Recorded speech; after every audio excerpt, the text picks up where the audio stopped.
The jungle, Kintargo, Kovlar. Everywhere the Triad has popped up, they have fallen. They won't win. You're right. They'll never win. We've given them no quarter, forced them back into hiding at each turn, back into their holes. Where do they hide now? Along the Golden Road. Coin me and show their safety and buy them some time. No amount of gold will protect them from us. Us. Together. Beating death, breaking curses, and always finding our way. We'll find them. And then they'll know it's over. So run. Run all you like. There is no fortress, no keep that will protect you. No army or force that will stop us. No matter how long it takes, we will find you. And we will destroy you. We are the unforgotten. We are eternal.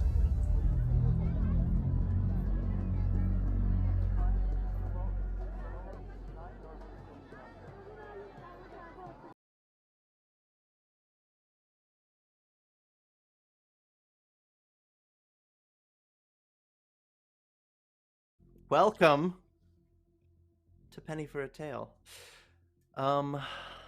Let's see. What episode is it even? Is this 73? Is this truly 73? I think we're on episode 73, the penultimate episode. Ugh. Penultimate? Right before the finale. Penultimate? We'll see. Okay, I'm going to qualify this by saying it largely depends on the actions of our lovely party here and what we blow up between now and next week. But today is the day of the vote, and if you've been following it all, it means here in the Age of Ashes adventure path, around the end of Book 5, the city of Katapesh puts the fate of the Scarlett Triad in the hands of the guilds. Essentially what's going to happen here now, after a few days of downtime, of course, all of the guild masters are going to vote, and if there is a 2/3 majority, Scarlet Triad is just banned from Katapesh. And Katapesh, fun fact, is pretty much their only true holdout these days. So we'll see. We'll see. I want to get into that in more detail after we reintroduce the cast. So let's start with you, Daniel. How's it going? Hi guys, I'm Daniel. I'm playing Sailix Lavendil, the Crestfallen. It's going great. We got to play on Paizo last night, and that was pretty awesome. So if you guys are checking us out here tonight from there, thank you for stopping by. Appreciate it. Welcome to our much more crazy stream. I can't wait. Let's do this. Heck yeah. All right. Skipping over past James. He'll be playing Legion, but Legion's quiet anyway. Steve, welcome back. What are we playing? Good to be back. Once again, I will be jumping on to, or I guess in the shoes of Kali, the Kitsune sorceress. All right. Let's bring it down to Sam playing Poppy. Poppy! Ravenswood. I haven't heard that name somewhere in a while. Yeah, who knows? Yep, I'm Sam. I'll be playing Poppy Ravenswood, the best of all the Ravenswoods tonight. And it's gonna be a fun game, so super excited. All right. Last but not least, Mr. Smith. Really our star actor lately. I don't know about that. I'm Mr. Smith. I play Rune Ravenswood, as I usually do. Just Rune. Oh, I'm sorry. You're right. I am Rune, the unkindness, constable of ravens, the bad Constable. copper, watcher of Ravenswood, flock of one. Yeah, I'm Rune. What else is Great. that? Got slapped in the face by my former sister, apparently. Look, at least Sailix don't come in here naming off all his titles. That's all I got. Man. Yeah. That's all I got. At least you have a last name. That'll be Oh man. Your family might be shit, but True. you know. Last and least, Ian. Hi, that's me. I'm the game master tonight. Really just here to cause some pain and panic, probably. To wrap up book 5 of Age of Ashes. This is gonna be my first adventure path to have taken all the way to the end of book 5. And best believe on this channel we're making it to book 6. So yeah, follow if you're interested. If you're watching on a VOD, just stick through it because we're staying on that canon content to the end, baby. And we're gonna be doing it for like another 6 months or something. So quick shout outs out of the way. We are sponsored by Smiteworks. They're creators of Fantasy Grounds Unity. We've used it the whole time. It's an excellent virtual tabletop that I'm sure you've heard of, and you should check it out because they have a bunch of Pathfinder 2nd Edition content in addition to other systems. We are also sponsored by The Only Sheet. They have made an Excel-based character management and planning tool that works for single players or whole parties or inventory or caravans 1 through 20. Add in your own content. A lot of stuff is auto-calculated. Super cool. If you're on a virtual tabletop or not, you should go to them, theonlysheet.com. Check it out. I think you will be surprised. And then you're listening to Rock Narden, but we also have music by Michael Ghelfi and Ulvasong when I'm trying to get creepy and in my feels. If you like their stuff, there's links in the show notes. But without further ado, I say we get started. So, where we left off. It is known to the party that the final wheel day, which is Wednesday, of the month of Neth, which is November, in the city of Katapesh, which is in the country of Katapesh, is a special day. Because wheel day is, well, it's when you do paperwork, and on this wheel day, the Council of Guilds proposes all of the important legislation for the coming months into the next year. Well, what better time than that to propose kicking out the Scarlett Triad once and for all in their final holdout? I've said it before, they're basically turtling in the city of Katapesh. It's the place where they could do their business and still somehow get away with it. They've been sort of pushed out of everywhere else in Galarian. This is their last true holdout. When you guys heard about this council, you only had about a month left. We are now in the final days ahead of this vote. You've done great work, and it's now time to see how it's paid off. But I want to start with one hurdle that seemed to put a lot of pressure on dear Constable. Rune, you found out a little late in the party, during a heist, that your sister had been taken. And truly, what better way to force your hand? Except they probably underestimated you. I want to ask, what were the days following that like for Rune? Not good. So, Okay. he was at the end of that particular party. He was effectively smacked in the face with a pan, which I'm presuming, given the area was cast iron, so he was effectively knocked out. Now, he had come to, but in doing so, committed himself to the astral plane and did not wake up for 3 days, as he attempted in vain over those 3 days to find out where his sister might be from the astral plane. Having no success there, he returned to his body, which I believe was being watched over by Mr. Lavendil.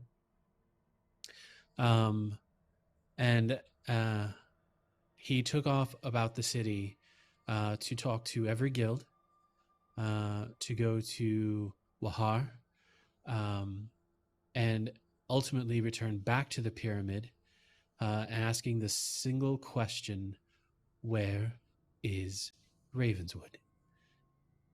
It was the only question he asked, and by all accounts, he received no answer. And so he took to retracing the steps, went out to where they were last seen, learned what happened, and I believe it was around that time he discovered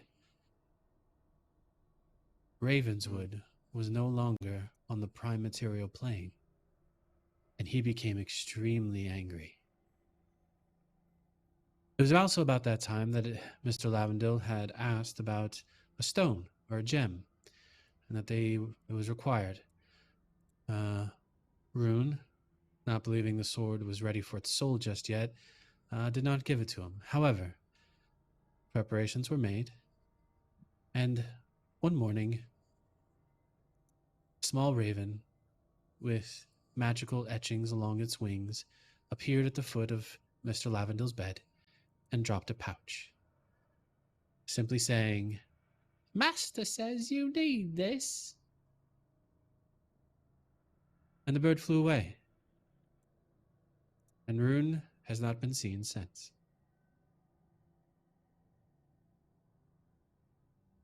Right. Very good. So it would be important for Rune in this time to be involved in the discussion. Now that so for the heist, the most important thing, the number one item on the agenda, second to dealing with Wahar, by the way. Ignore Wahar here. Xavashu Kundalian is the think of the Jewelers Guild as the nicest Jewelers Guild in all of the continent. Xavashu is the gnome that's in charge of said guild. Anything that requires talent in cutting a gem on this plane, probably she would be the one person you would want to reach out to. So when it comes to questions about things like the Eye of the Wise, it would be a good idea to have Rune involved.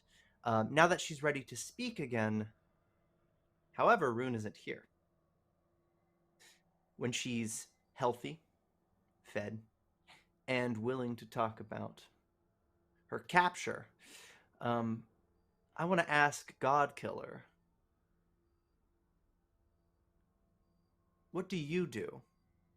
What's been your mission over the last few days? And more importantly, on this day that she's ready to talk about the plan, talk about the council, and the vote that she'll be partaking in.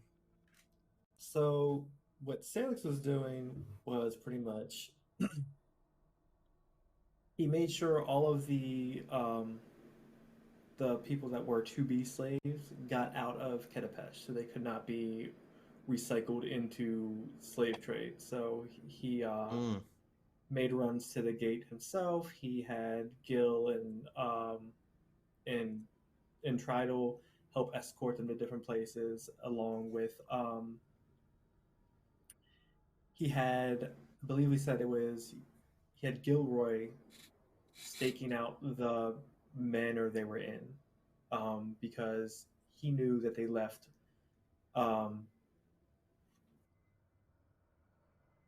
Waldorf behind. I'm sorry, I'm not firing on all cylinders right now. But he knew that they left Waldorf behind, and so he had Gil staking out the manor he was last seen in. So if that way they were to move him, they would have an idea of where he's going to.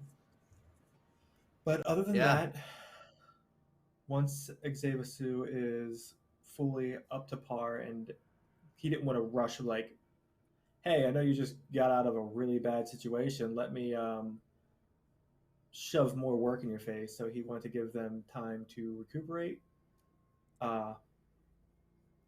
But while all that was going on, we keeping up appearances, trying to shore up what little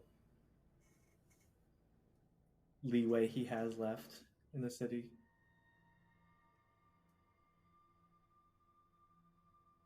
Yeah. Okay, so let's go. Okay, Kali, I want to talk about this. The heist Yes. went as planned. What you weren't expecting was a massive bear in the basement of the Bet Shemtel estate. Said bear played exactly the role of your pocket Zatanni spawn in creating enough chaos to catch it like a break. You didn't need to unleash your secret weapon there. However, everything else on your side of the plan worked. You were set to replace the Vesparin's alias so that not only her alias could remain for the vote, but the people who know to connect her to the alias still believe that she is involved. So that means even the closer circles, all but the keenest wizards would know you to be her. As long as you remain this disguise, you can impersonate the Guildmaster all you like. But there's a credible threat that you've been made aware of. The Vesparin, you'll learn, has decided something's come up. You don't know why. She has not left the Bet Shemtel estate. Not once, for any reason, but there is a ward against magical teleportation. It's unlikely she's actually left at all. Magical or mundane means. Unlike Waldorf, who was shipped, according to Gilroy Nab, all the way to the Red Pyramid through a caravan. It's not a fight Gilroy could pick, but Vesparin's nowhere to be found, which means it's Plan B. You're operating under the contingency as if she was killed for some reason. The idea being that you just have to impersonate her until this vote is finished. Except, so one thing, she was tracking ahead of this auction to figure out where the nightmare salts came from. This allowed her to procure some, but she couldn't figure out exactly who made them, how they got into the city. This person, perhaps an assassin of sorts, is probably still around and probably trying to kill guildmasters that would vote against the Triad. I've got reason to believe they targeted Sailix multiple times. What's your plan for making sure, one, Sailix doesn't die, and two, you maybe have enough evidence to try to strong-arm the Poison Makers Guild? Well, is Sailix aware of these multiple plots against him?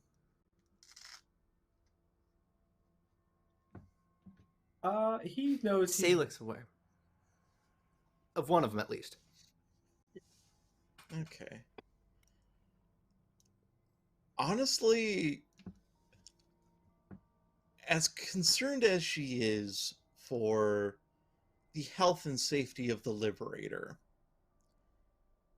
she's also aware that the guy is kind of a beast.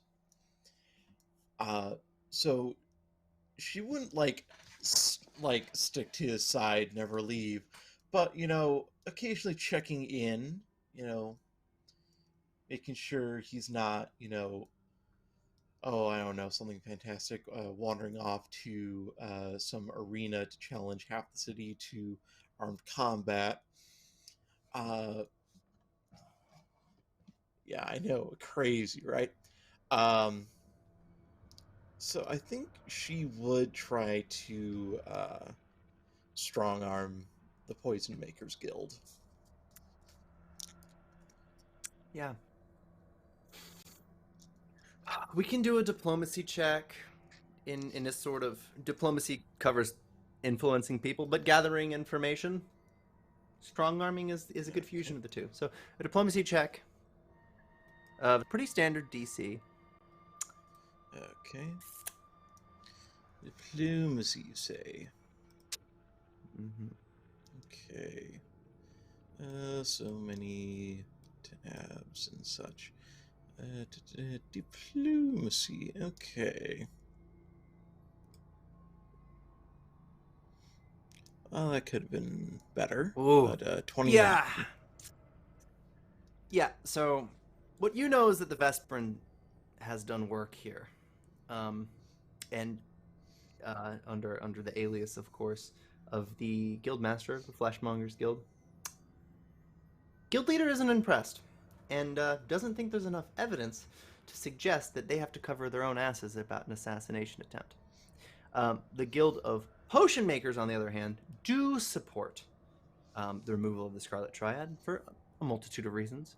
But until there's any evidence of a solid assassination attempt on any other Guildmasters, hard-pressed to give a shit. Now, here's the thing. Once you know somebody's looking to kill Guildmasters, bringing that to a vote for a council based on Guildmasters can be easy peasy. But that means you're going to have to maybe coerce an assassination attempt? What do you think is the plan here?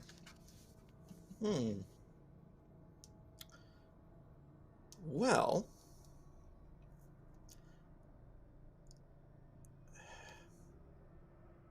she would probably, because, like, okay, she's a powerful sorceress, but she is also, how to put this, squishy. She is not necessarily a combat beast in all aspects. So at some point, she may put the idea forward to some of her friends within the walls to plan a bit of an ambush. Specifically, using the form of the Vesparin's alias, essentially doing the one thing that you're not supposed to do in espionage, which is establish a pattern. But in this case, it's intentional. And it, a very vulnerable time of day, even if it's just, just walking from one area to the other in an area that might have some exposed alleys, some places where an assassin might easily hide.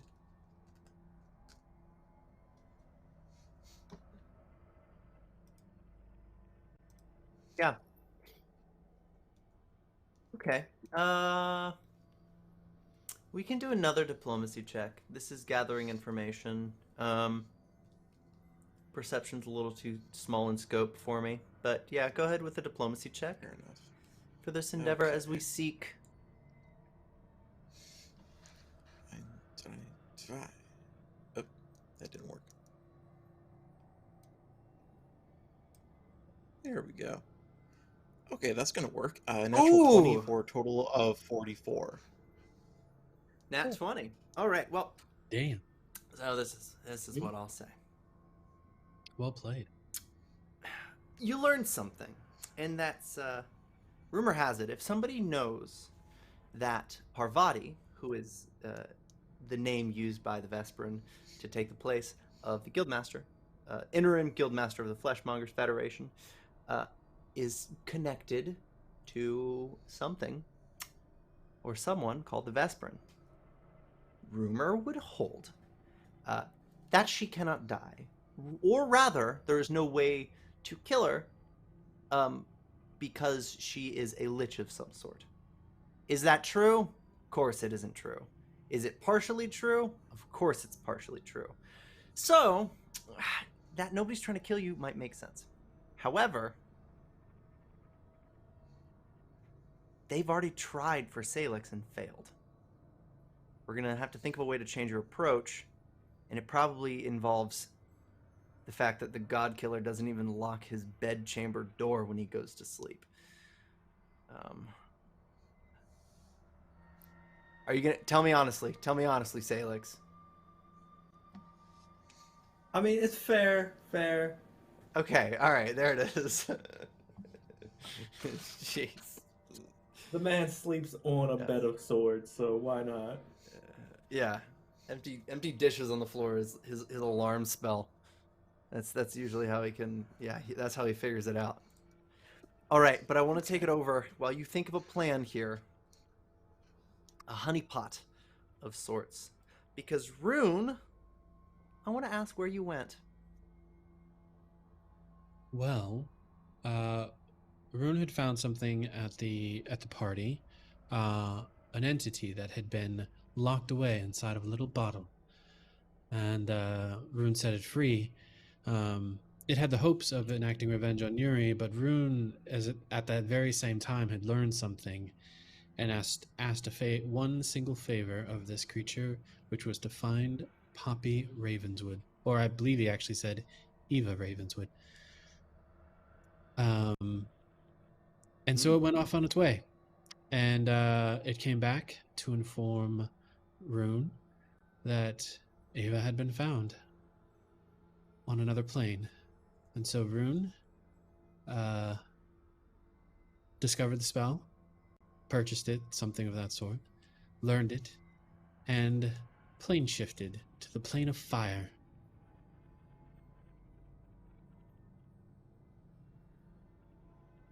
The city of brass. Oh, and in its eternal glory. The Great Bazaars, I mean, it's really the size of Katapesh itself. The capital of the Plane on Fire, at least the one that's known in Galarian. Population of about 10 million, which is a robust 30 times the size of the greatest city in the inner sea itself.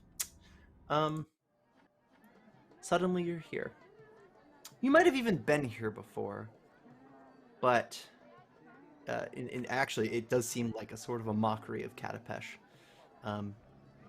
Just really like rolling hills of bizarre shops and great towering spires that sort of break open. There's that warm light that sort of fills every surface, every crack, everything has the same motif. Unless it just burns just a little bit too much. The city of brass, a gigantic hammered brass bowl that floats on the river of fire, on the plane of fire. The city is protected by souls in order to keep it temperate for interplanar travel. For the Great Bazaar is the interplanar trading post across all the planes.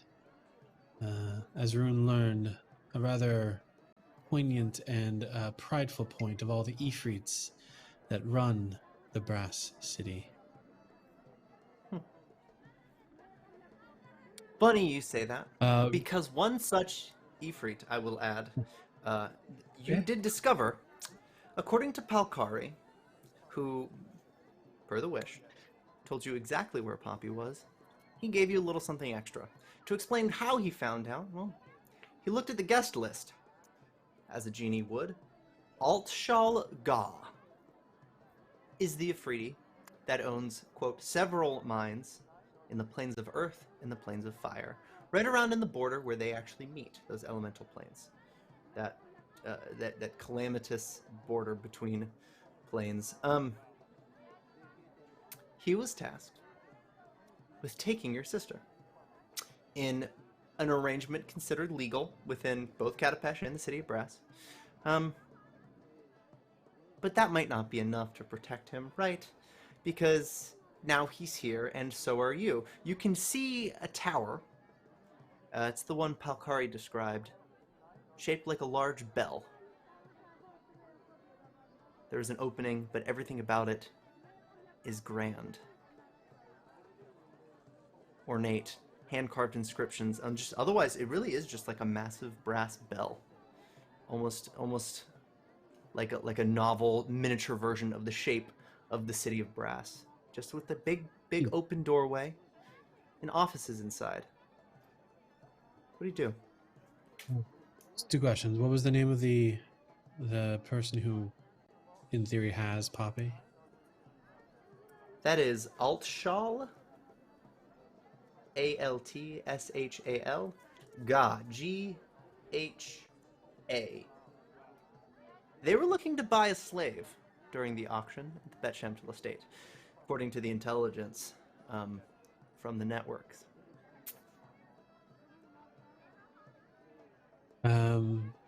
So Rune had prepared for this little venture. He has put up the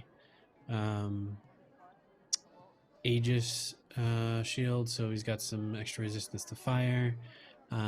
He has the enduring elements to make the heat a little bit more comfortable and palatable, and he brought several flint, steel, and various other fire-making accoutrements in order to effectively speak. I believe it's Ignan here. Ignan's accepted here. Yeah. Yep.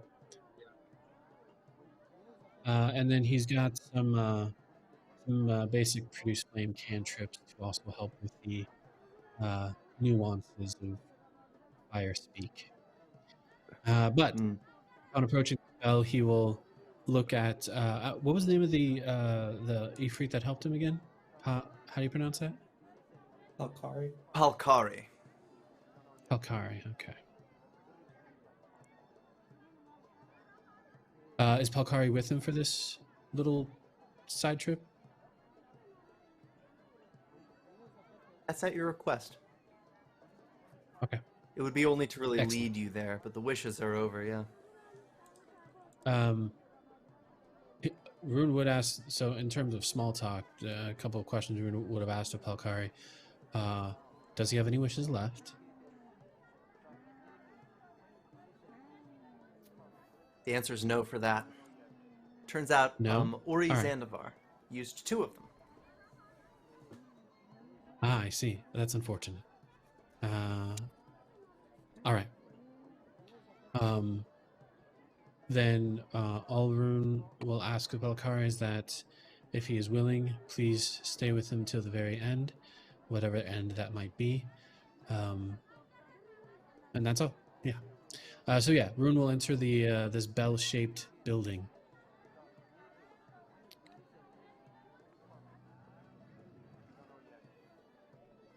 And within, strange, it seems to be shaped like a bank. It's welcoming and inviting, and it looks like it's designed to service lines of people up to booths to handle legal contracts. However, this isn't a bank.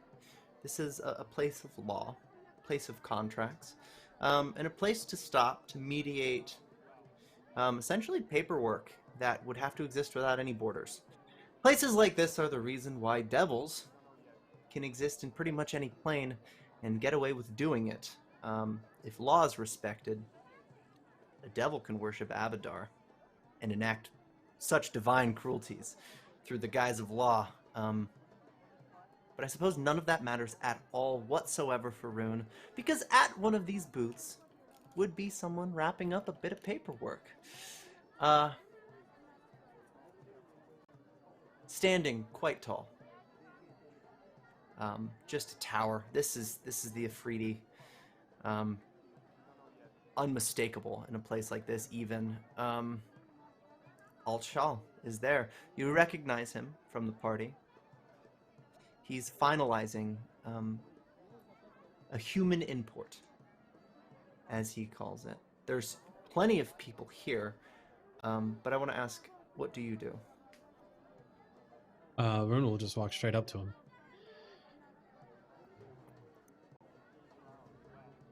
Pulling out a couple of, or pulling out a flint and steel, as well as his other hand having a produce flame in it. He will take a swig of alcohol and hold it in his mouth, and use the produce flame to light a fire in there, and in Ignan,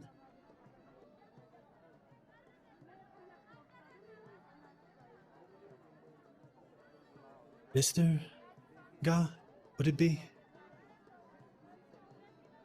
that an appropriate addressing of you, sir?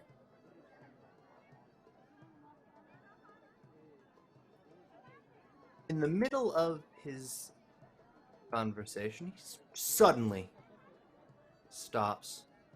2 pairs of small horns atop his head, massive shoulders, just full crimson red, reminds you sort of an orc.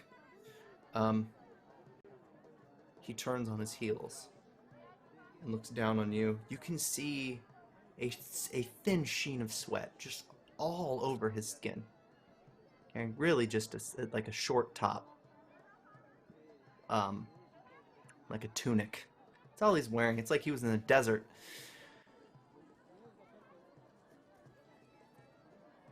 Do I know you? Not yet, but you will. You have something that belongs to me.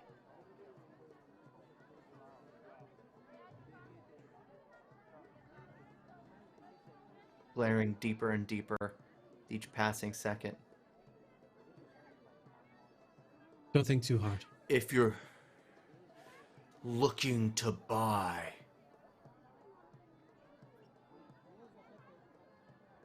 they're all accounted for.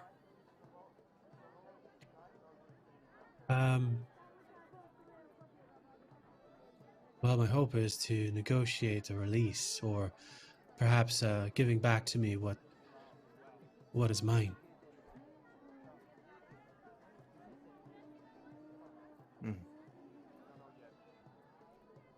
What I call my own, I do so with the law at my back.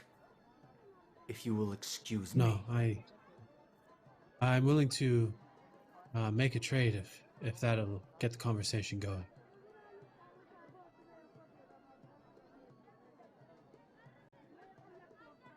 A trade? Of course.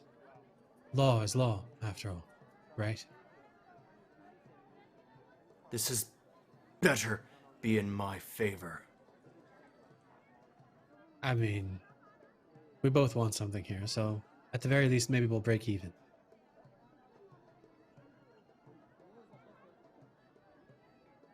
Go on, then. You have an individual. Waif of a girl, really. Blonde hair. Do you recall recently acquiring her? With a smile. It would ring a bell. So, that is the item in trade.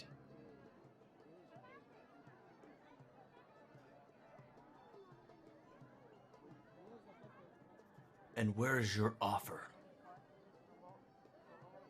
Well, what are you interested in? This is the first business go, so need something to work with. Do you want to trade in kind? Do you want a service? Do you want money?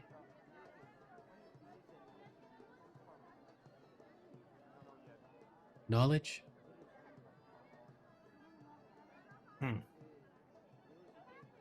He brought nothing. A mistake. You're not worth the trouble. On the contrary, I am worth every bit of trouble. I am a bad copper, after all.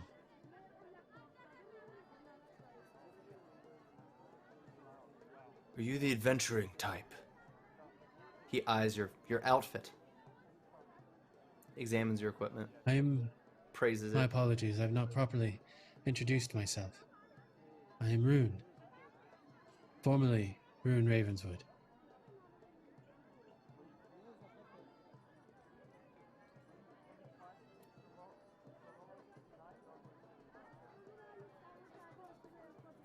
You're worth the gear on your back. That would be about it. I can't strike you down here, not legally. So I will be leaving. Well, now hold on. You're not even giving the negotiation a chance. What are you, a little concerned? Worried? A slight human like myself might outwit you?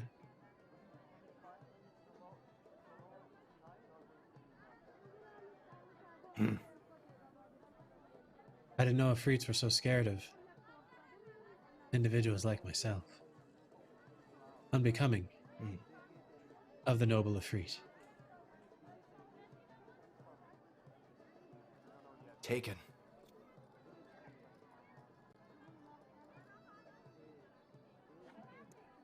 I prefer the laws of defense, carried in my own state. Fair enough. Find me where I go. I'm gonna pull out a sigil, and with it, an etching in just directional lines, each one as they cross and intersect, a curved angle forms slowly, each with a number.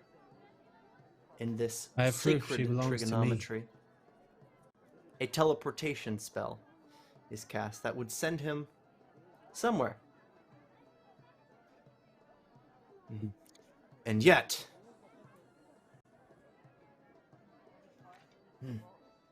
she's mine. He'll disappear. Somewhere else around here, for sure. He couldn't have gone far. Of course, Palkari still knows where Poppy is. I imagine Rune isn't done here, This is accurate. but I want to cut away. That's fair.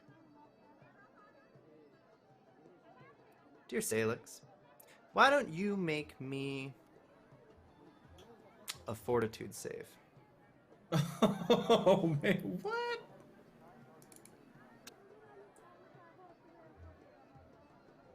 That's bad. We've got a nat 3 for a 34.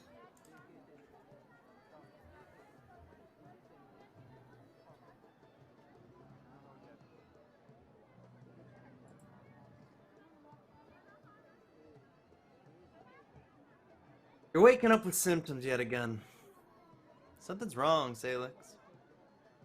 You still sleeping at the arena? Yeah.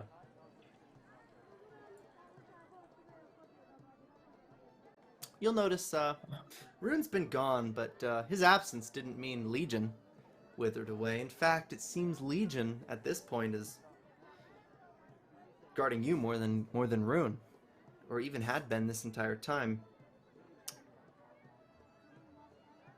Maybe it was Legion that elected to do that, actually. He's fond of your mother. She scares us. You did hear about In a Waldorf. kind way. Taken to the Red Pyramid. But now suddenly you're getting these symptoms again.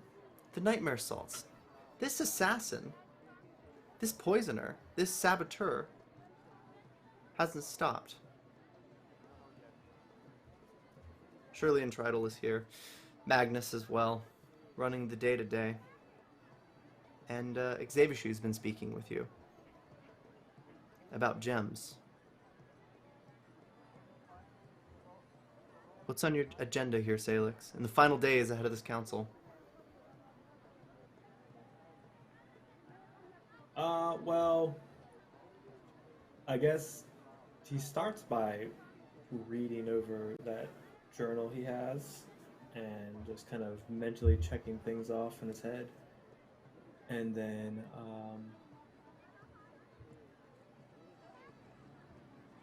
he stares at the necklace and that he was wearing at the heist, and the note that accompanied with it when he received it. Folds it up, puts it in the pocket, grabs the gem that Corvus had dropped off, and makes his way to see Xavisu. First, he stops by Legion and asks if anybody was approached his room last night.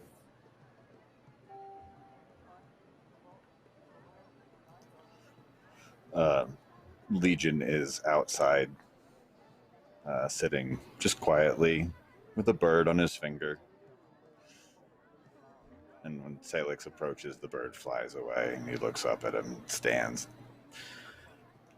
Not towering over Sailix, because Sailix is rather tall, but kind of looking down at him a little bit. Ian, would Legion have noticed anybody? I don't need to sleep. Or eat, by the way. Yeah, make a perception check for me. Perception. Hmm.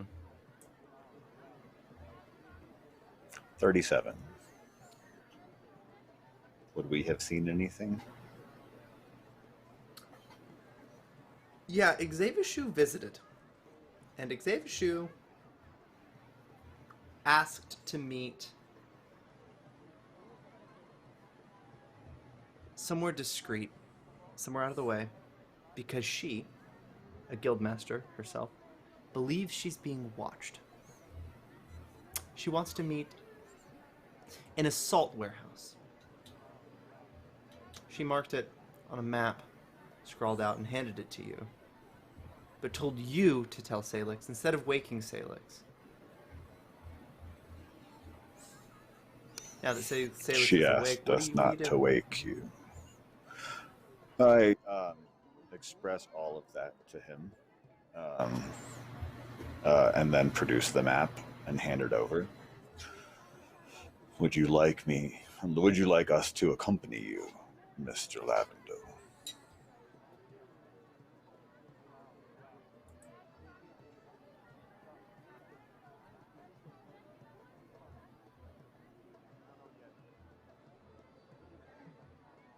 Salt warehouse, huh? I'm sorry. He's just mumbling to himself. We cannot hear you. Stand up straight. Speak with your chest. You are... Sam looks with like a flick of his knee, just kind of like pushes Legion's leg out to where they look eye to eye. Like, I'll speak with these feet if you don't get off my case. Much better. Yes. We go. Right.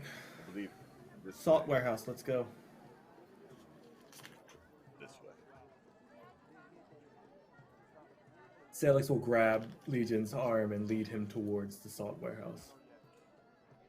Excellent. Literally like grabbing a brick.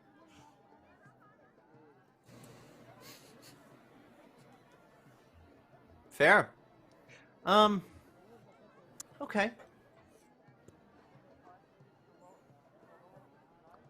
Last you spoke to Xavishu, Sailix, what did you ask her? I had asked Xavishu if she had any knowledge of otherworldly gems or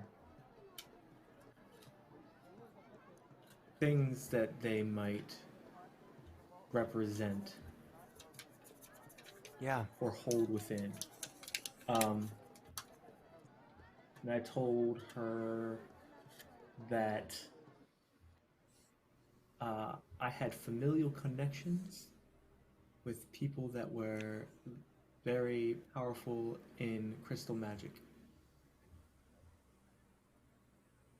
In this flashback, finally willing to open up and finally strong enough to share her story, she explains to you that Uri Zandivar initially came to her wanting jewelers, but not just jewelers, the best jewelers, to begin work immediately on a secret project off-site, but he refused to explain. Naturally, with Xavishu's prestige, she was forced to refuse immediately. It doesn't matter how much money was in the budget, and he couldn't take it. He got angry.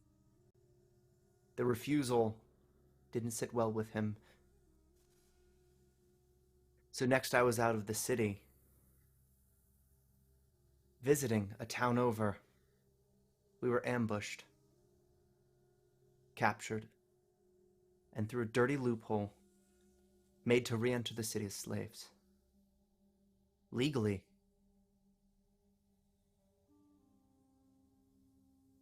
We were smuggled back into the Red Pyramid.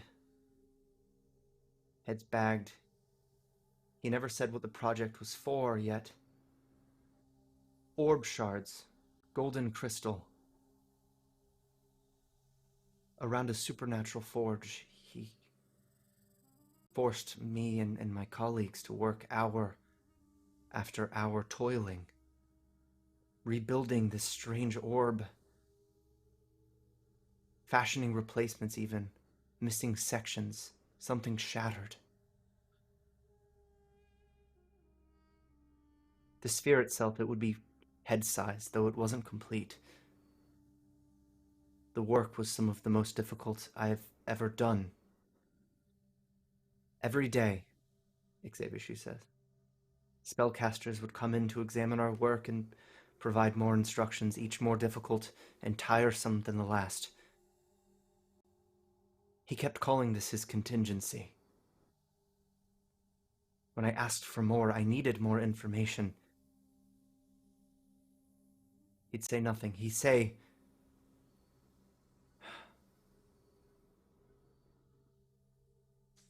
it would be his magnum opus, and the world would burn.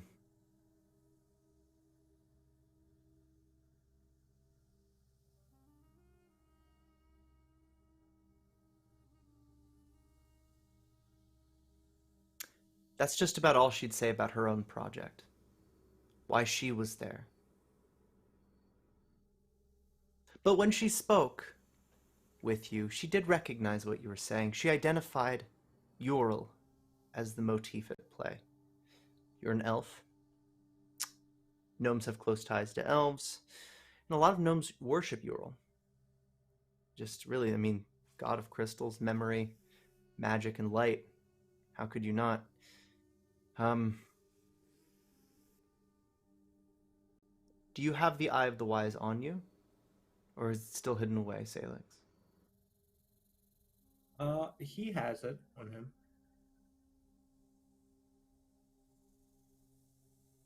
He will produce it for her. First, he'll hold it back and he'll be like, I need to know, do you worship Ural?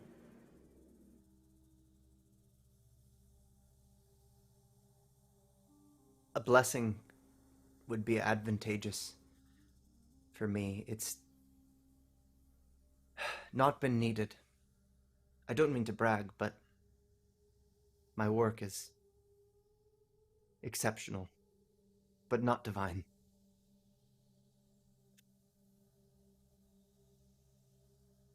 And with that, he will kind of kneel down to where they're eye level and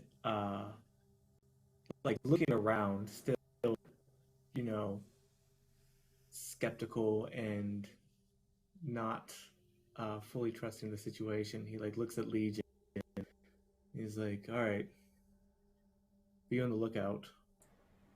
And he'll produce the Eye of the Wise. Legion will literally go like fill the door. Just keeping a lookout.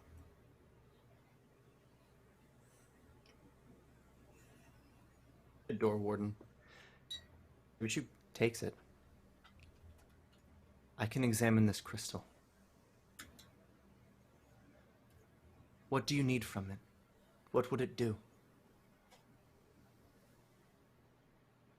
That's the thing. I need you to tell me what it does. It's supposed to go into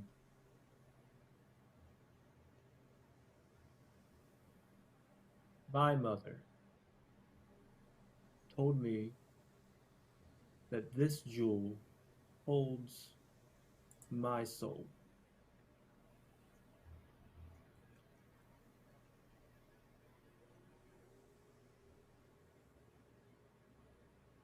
And yet you're here.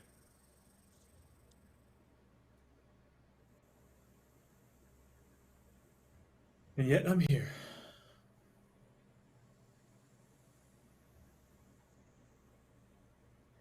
I'm being selfish and stubborn and seeking personal gains when there's else to do.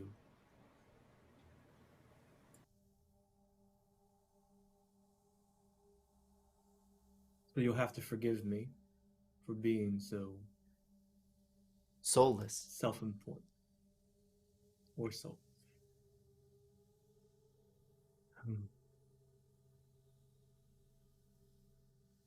It would take me some time to collect my thoughts and see why this would be the case. Your soul is not something you pack away in a satchel and take with you. It is you. Something simply doesn't add up. Maybe a blessing or a curse. I'll examine it.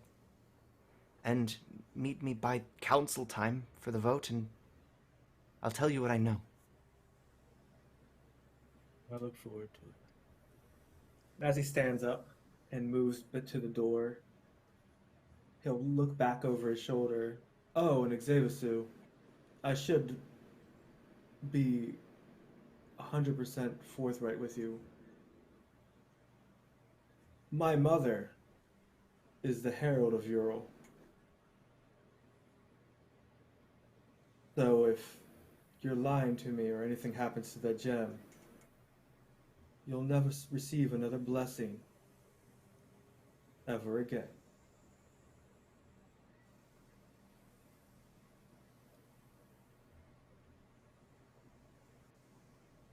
He speaks truth. Make an intimidation check. This flashback does fade. As you pass your makeshift door warden, blocking the entrance. Oh god, these threes are killing me. Yeah, she won't laugh when you're within earshot, but she'll nod, understanding what you've said. But you remember this, and take it to heart. You know the eye is in good hands as of now, and when Legion came to you saying that this person wanted to meet you at the at a salt mine, maybe it's worth investigating. After all, she has your soul, right? So now you two, days later, are trotting along. You make your way to the outside.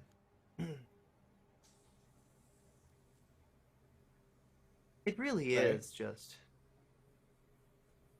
a fairly nondescript salt warehouse in the middle of Katapesh. I mean, like, smack dab in the busiest part of town. You can smell the sea from here, and much of the sewage. You know this is where salt's set out to dry, or dried salt is set out to be packed and shipped. Anything you two do as you arrive, though?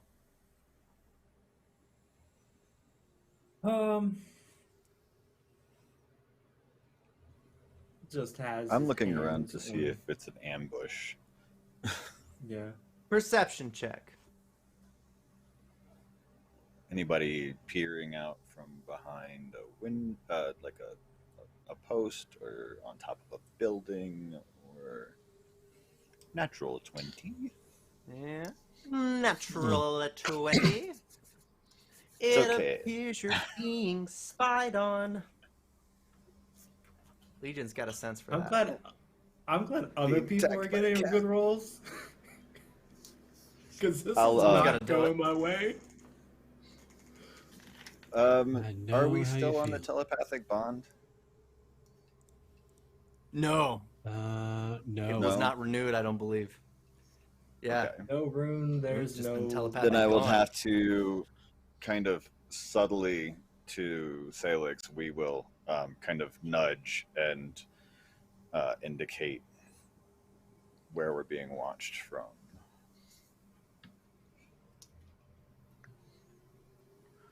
But What does this not person look like? not break stride, not who me. No, you managed to point to someone that would otherwise be virtually impossible to spot. Steve, what's the appearance? So, Kali is in her hybrid form. So she's, wearing her, probably a more functional version of her fancy clothes. She's got the ears, 4 tails trailing behind her, but otherwise a fairly humanoid visage. Just kind of drops down. Well, I don't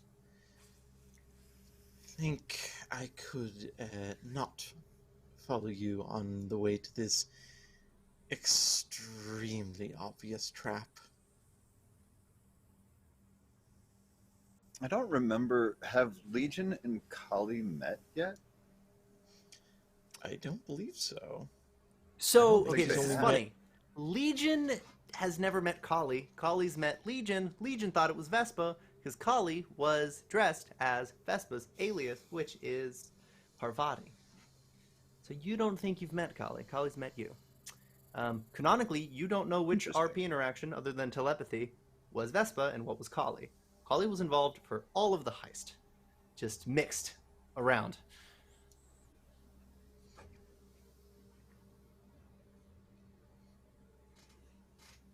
So I think that when Kali drops, Legion would kind of instinctively go into kind of a defensive posture. Like one foot just kind of gently slides back, and like the hands are just in that kind of ready position, and he's watching Sailix's reaction. Sailix just kind of like shakes his head and no. Legion That- relaxes like immediately, and just like this huge smile comes across his face. That is Kali. Kali is a friend. Legion Kali. bows to Kali. Legion. Well, We are technically, pleased to make your acquaintance. funnily enough, you've made it already. We have. Our apologies. Yes. Well, I don't quite We do blame not you. often You were- forget a face. In absolute fairness, I was wearing someone else's face at the time. Oh, that makes more sense. Yes. Yes. The Vesparin is not the only one who knows how to have all sorts of masks. As do we, from time to time. And his entire visage shifts, just imperceptibly, almost like that scene in Game of Thrones where the man changes faces. It's just a different person standing there, both completely nondescript, but just ever so slightly different. And he grins. He seems An very proud of excellent himself. mask.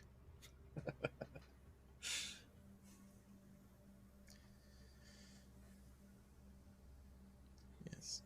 Apologies for the stealthy approach, but one can never be too careful.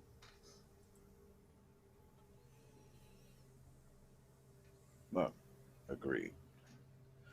Well, as you say, this is obviously a trap. Would you like us Here's to that go door first, opening. or would you care to? Considering We it was must, Sailix... of course, still go. Yes, of course. Half the fun of these traps is springing them, but on our terms. Considering Sailix is the one that was originally contacted, it would probably be in our best interest if he went first, though we will follow closely Should we after. still act surprised? Oh, of course, that's half the To make fun. them feel as if they've done well. Exactly. Are we good? After you, Yeah, no. Mr. Lavendil. Oh, stop with that. Mr. Stop. Sailix. It's a losing battle. Kali, just stick to the shadows like you do.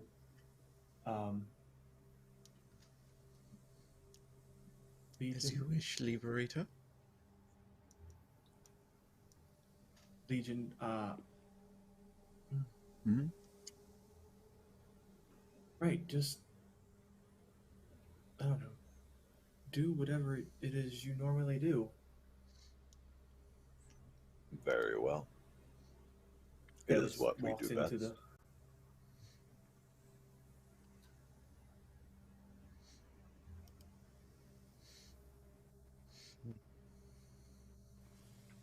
And as you lot head in, I'm going to take it back to the Plane of Fire, the City of Brass. Rune, you've headed somewhere else. Where is Yes. this? He's making a quick detour to see if he can garner access to the library.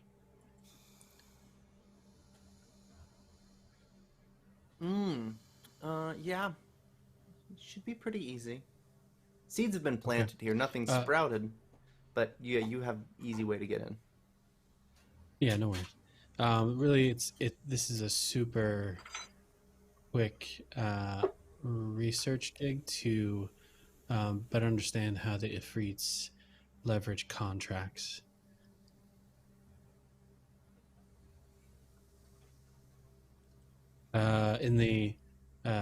To be super meta about this, he is quickly leafing through a bunch of books on contracts to do hypercognition later on, leveraging academia lore. Okay. Yeah, well, with a lore check like that, you know, if you make it to an estate, it's not the domain of the city to which the estate is held. Not in the City of Brass. Not as it's recognized, because estates happen to be so well armed and defended that they're like their own little kingdoms. Which means you get the sense that the threat you received from Altshall was something of a challenge. He left for his home, but in his own home, he's allowed to kill you. He's allowed to enslave you. If he's smart enough and he can time it just right. But him teleporting away could have been something of a provocation. What he doesn't realize is it could be your way to win this. Palkari had already told you that that's where Poppy is. So what do you do?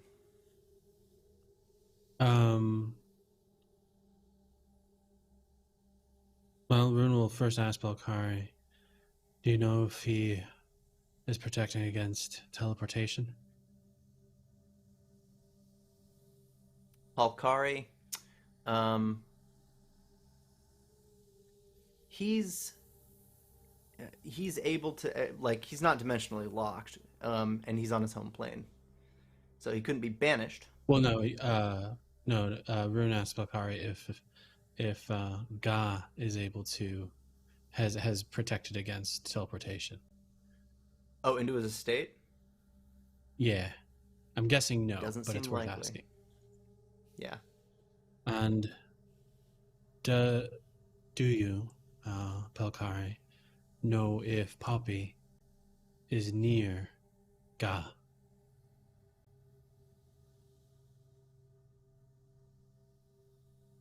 He doesn't have the answer to that question. That's fine. I didn't expect him to. All right.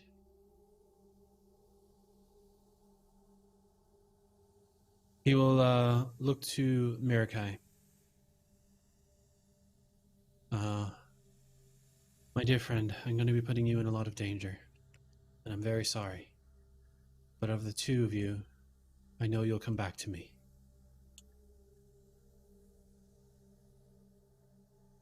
And with that, he will instruct Mirakai to shape change into him as part of a familiar ability to assume the form of the master. Your familiar is assuming your form. Is that correct? Yes, that is correct. Okay. And this familiar arrives at the estate of Aldshal Ga? Well, that was step 1.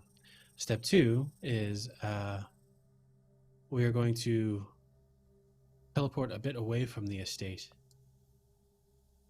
because the familiar does not have a lot of spell casting capability. Okay. Smart. Be casting a slight illusion on Mirakai to more look like me.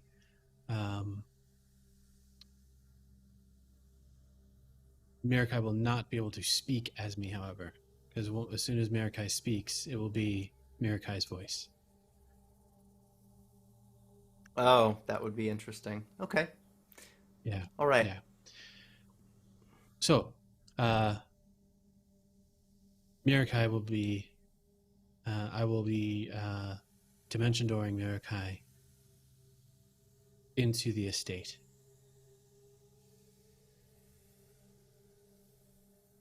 While looking through, specifically as close to where Poppy is as possible, and then looking through Mirakai's eyes.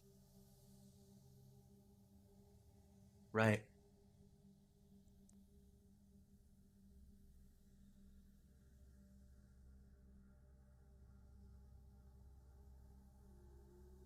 So the estate is large. You might not even encounter Aldshal here. You do know there's a holding cell, roughly where you would see something like a stables. We don't need stables here, like just inside the wall. But if you own dozens of mines, literally dozens of mines, in several planes, you like to move people instead of livestock. So, holding cells, small makeshift prisons, in the front of an estate. Something like that. That's definitely how you become friends with the Scarlett Triad. If Poppy is here, it's likely she would be in a place like that. Well, unless something specifically stops Mirakai, that's where Mirakai will head. Right. Okay. 1, 2, 3 pairs of doors are between you and really the heart of this prison. It's just kind of built like a bunker. And there's a lot of layers to getting in. First, you can enter without any checks, but then there's somebody at a desk. It's obvious she wants paperwork before she lets you any further. What do you do?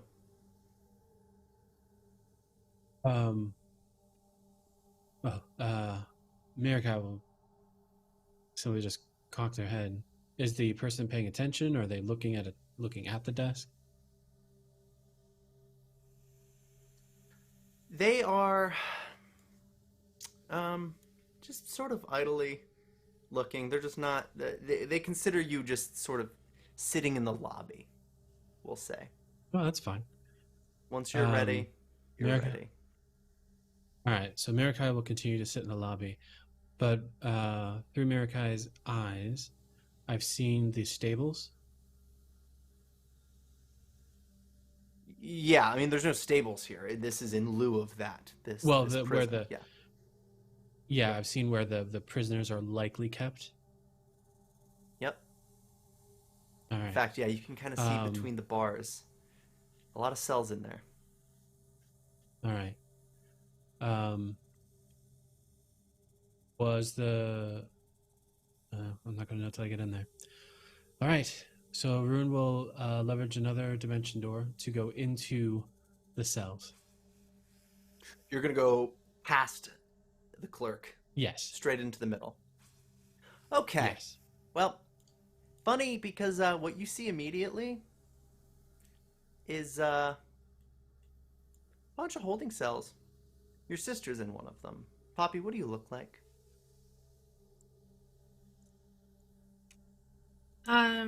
So Poppy is sort of huddled into the back of her cell,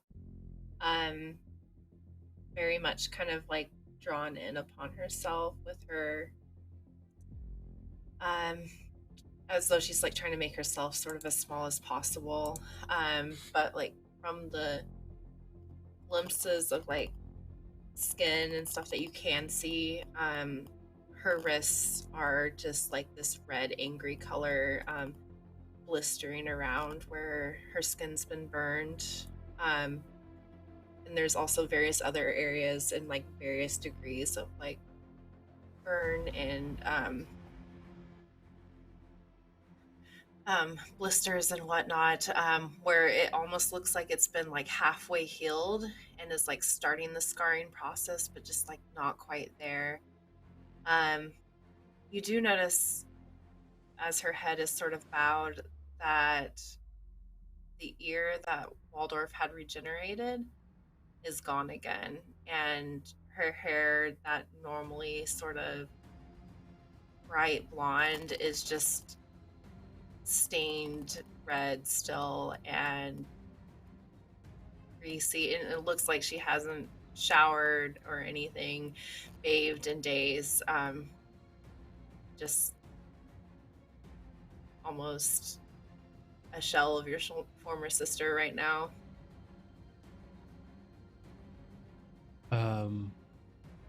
Fighting back the urge to cry, Rune will quietly head over to her cell. You notice there's somebody here keeping watch, though, doing rounds. A fiend of some sort. Ooh. A fiend. Yeah, you can make an Arcana this check. Is not the... Yeah, a demon let me do of some that sort. real quick. Yeah, let me do that real quick.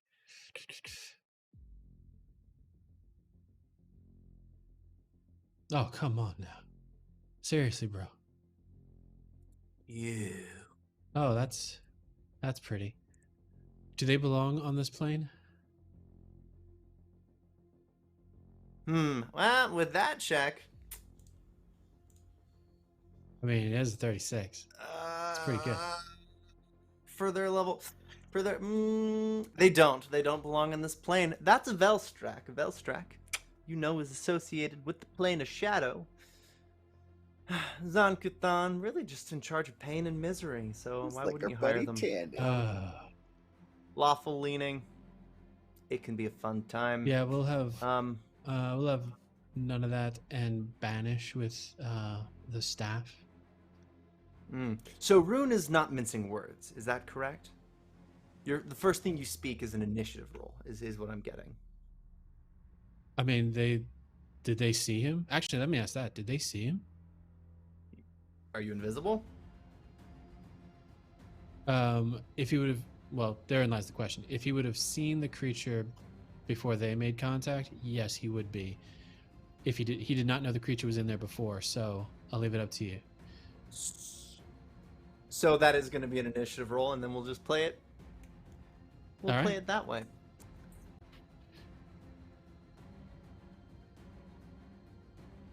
But a very similar fate in the salt warehouse. Immediately upon stepping in, Sailix in the front of the marching order.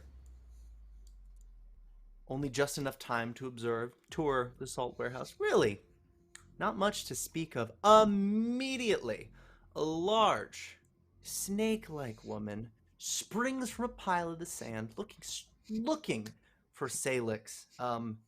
It only takes a fraction of a second to find him. Wings are unmistakable. She leaps, she lunges, a dagger dripping with poison headed straight in your direction. I'm just going to do an initiative roll for everybody, and we're going to roll some combat. So, Right. all initiatives here in the salt warehouse. Bringing it up first is...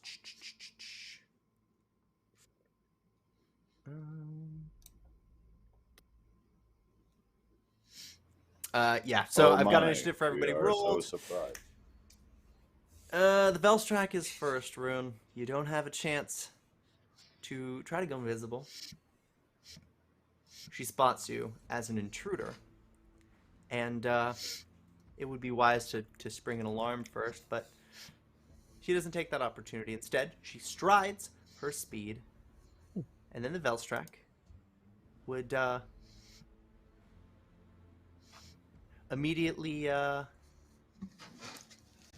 just gaze at you, stopping, and then just you see black blood pouring from her eyes. I need a will save from you as she uses focused gaze.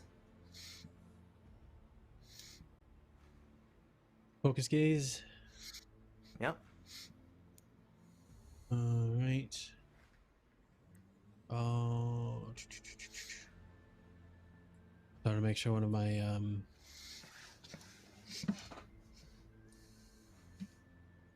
I presume this is a mental effect, yeah? It is a mental effect. Yeah. You are correct. Yay.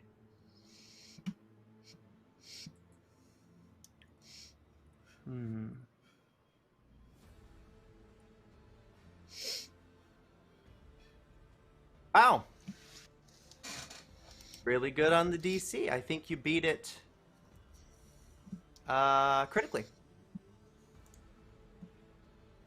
Ravenswood will be having none of that.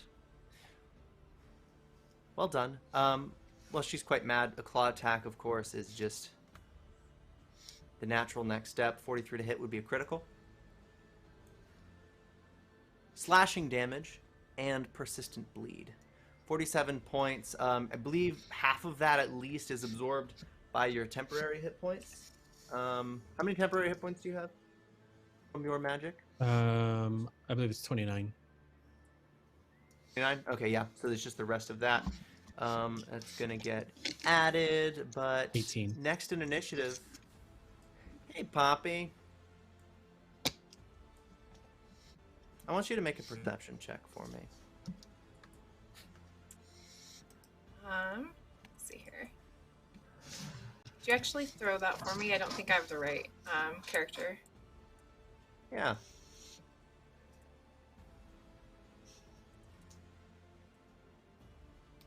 Okay, you see Rune, and you know it's Rune, and you know it's not a hallucination. Actually, rather, this was a will save anyway, but Rune's here. You have no equipment, but Rune's here. What do you do? I feel like Poppy would like stare for a moment, rapidly blinking, just to like make sure that it's not an illusion. And then immediately spring to her feet, like crashing against the bars. Rune?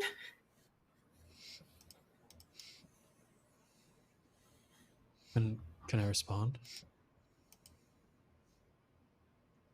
Sure.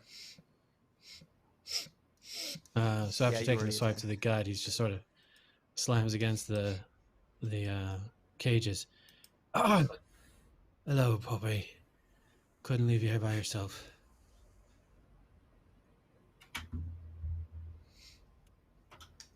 Thanks for coming to get me. I am the Watcher of Ravenswood. That is what I do.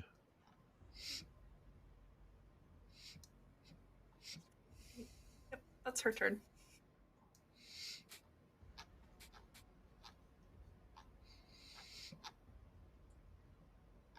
Do you have any abilities that don't require a weapon, Poppy? No. All right. You can make a flat strength check if you would like. You're stuck in a cell.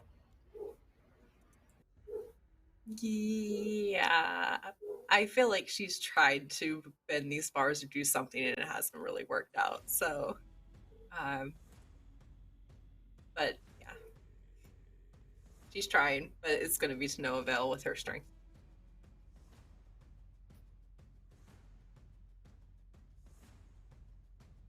I mean, I've seen it happen, right? She is no god killer. No, that's bad. Yeah, it's not gonna work. Yeah. Okay, well, across the multiverse, back in Katapesh, Kali. It's kind of a stinky situation. Yeah. The greater good is that you can get the council to kick out the Triad, but it meant maybe allowing a guildmaster to fall to a trap. Well, it went perfectly because now we've outed this assassin. Let's just hope it doesn't kill Sailix in the process. And what is your effort in preventing that? What do you do? Well, so here's my question. Hypothetically, would a gargantuan creature be able to interpose themselves between Sailix and the assassin if they were to be summoned there? Yes. Oh, absolutely. Yeah. Okay.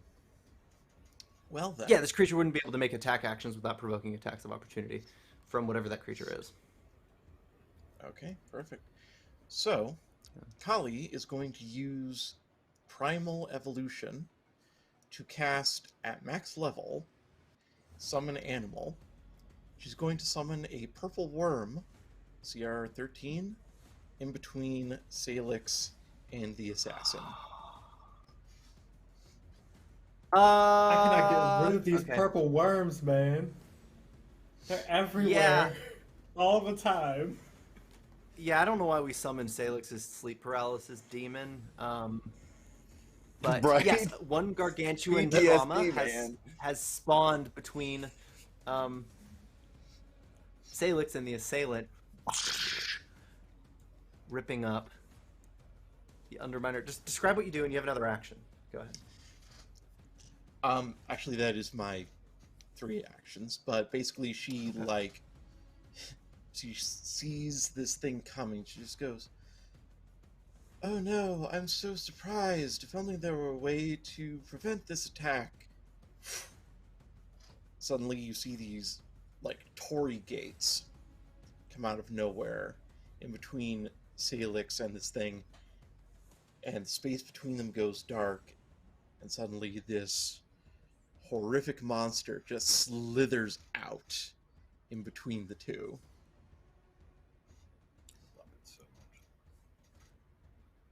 It's so good. Well, this is excellent because it gives this woman something else to fight, and it's going to buy time for sure. See that dagger. You look. You didn't want to know what was coming. If that blade would strike Sailix, that worm ripped out. So, of course, this assassin, with a snaky tail, actually a lot like this purple worm, she leaps forward, that corrosive dagger piercing, ripping into this worm for 54 points of damage on an initial attack. That's without the effect even setting in. A second attack at a penalty. Okay. At a 48 to hit is also a critical hit for another 60 points of damage. And then finally, at a penalty, mind you, this is all damage that absolutely would have hit Sailix. Without a doubt. Yep, a third attack at a -10 penalty. Whether or not this hits, we'll see. How much health does your worm have? 270. 55, 35, 60, 100.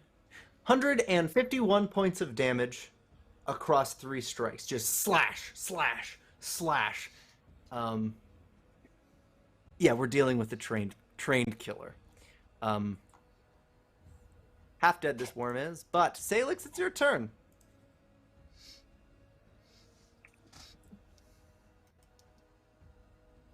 So Sailix moves. right here behind them. Mm-hmm. Cast True Strike with his second action. And then he moves with his free movement action with the boots. And then his third action is going to be to attack using Furious Assault, which is only a 1 attack.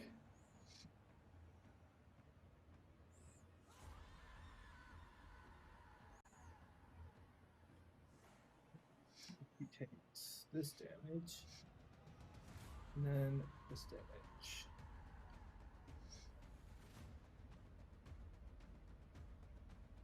Excellent. And then with his last action, he sets back into a stance with one hand.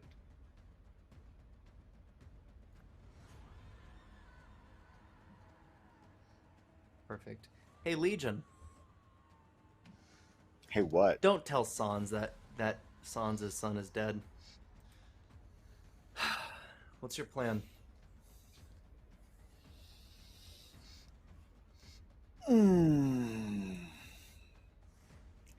I think that we are going to do a wall run, basically, up and around to get into flanking position. Wait, is Sailix actually dead? Did I actually miss that? No. Okay. Then I want to wind up between this crazy snake-like woman and the wall,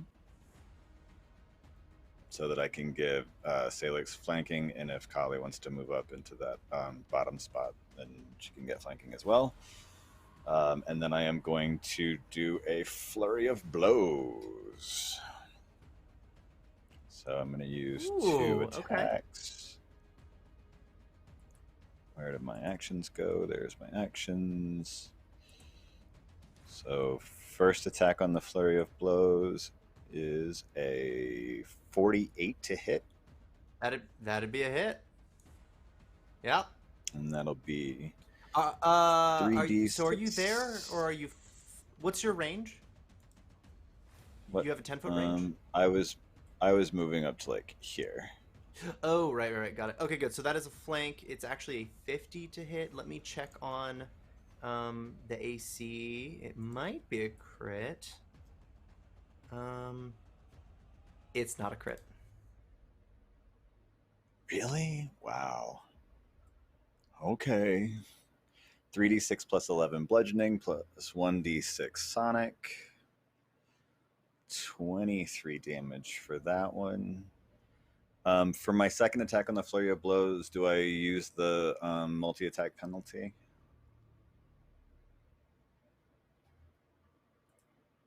So the multi-attack penalty comes after the flurry's made.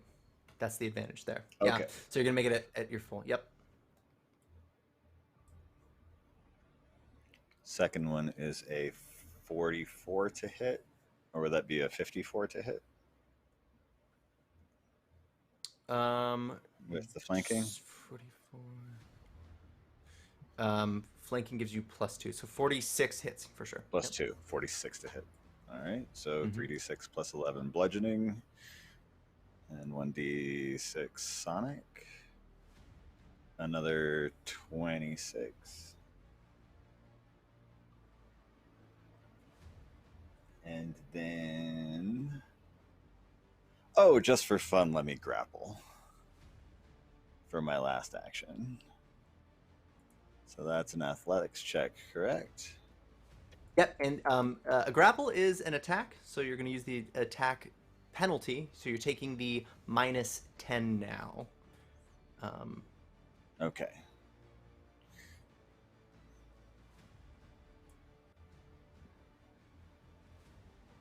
I'm glad that's a 50.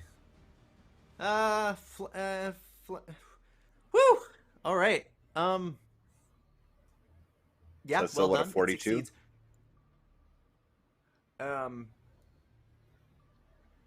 Just trying to keep up with your math.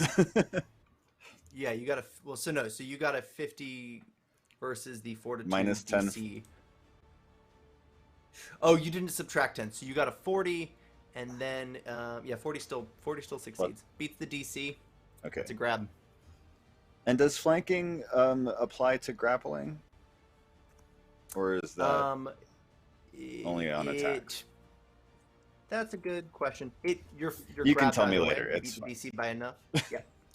So yeah, how I want to pin her arms behind her back and kind of wrestle her down, and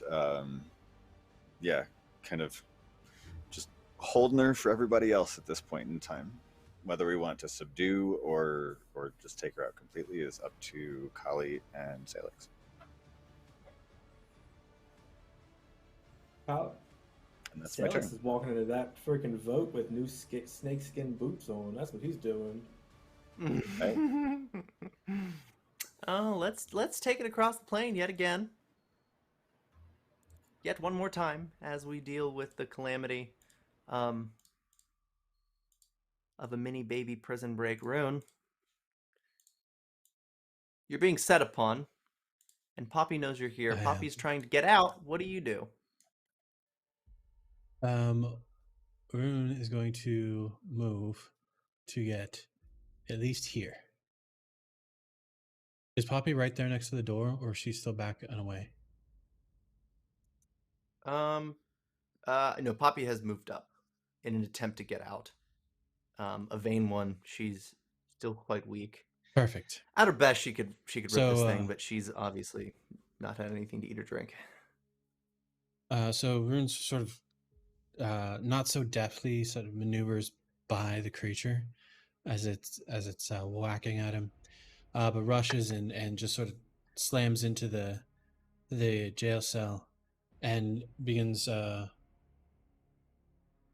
doing symbols and sigils along the edge of his staff all the way up to the crystal, and then just leans the staff up against till it's going through the bars, and all he asks is, Poppy, just touch the crystal.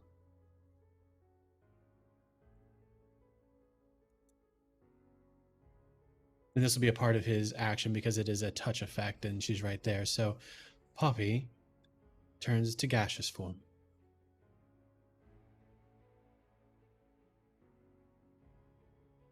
This is interesting. Okay.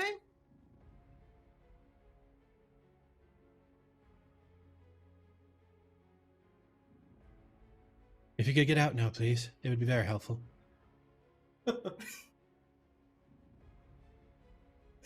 Because the cloud goes through the bars. But those would be his actions.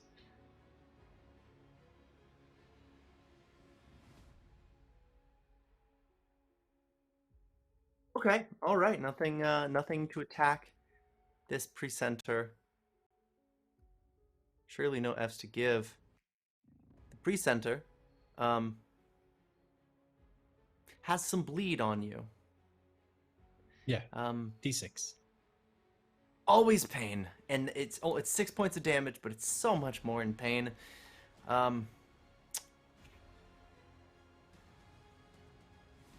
She's gonna move up to you again. Just a set, not the claw. They sort of retract. And just a ghastly touch. I would like a will save from you. Is it a mental effect? It is. Let's see. It's mental. Yeah, it's a mental effect. Actually, Precenter doesn't need to move for this. Really long arms. Oh, you got a 52 on that? Ravenswood isn't messing around. I thought you rolled badly. I would have planned differently. All right. Well, in a change of character, Rune, you rolled well. This touch will fail. You can describe how it does. This magical enchantment to really sink under your skin fizzles away. What was it intended to do? Oh, pure torment. Just stupefied. instincts so dissolving. As the hand sort of, as the arm, the creepy long arm of the creature sort of extends outward, its bones popping a little bit.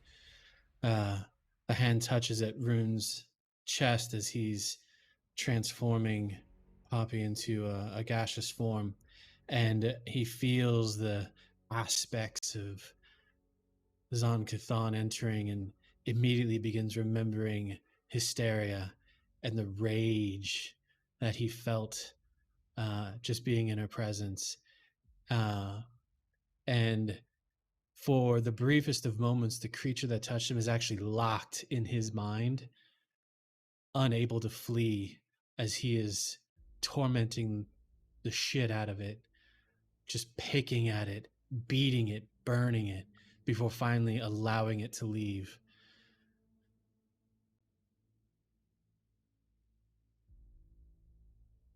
Beautiful.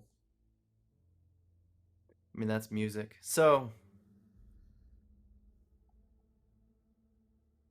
another two actions, the gaze is set upon Poppy, who's becoming gaseous and really literally slipping through the bars. Now, I need a will save from Poppy. This pre-center can't see you well, but you can see her. And that look, that stare. Oh, it's painful.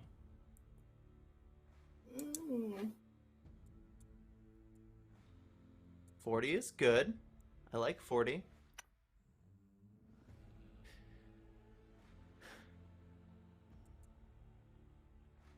But is it enough? Let's see.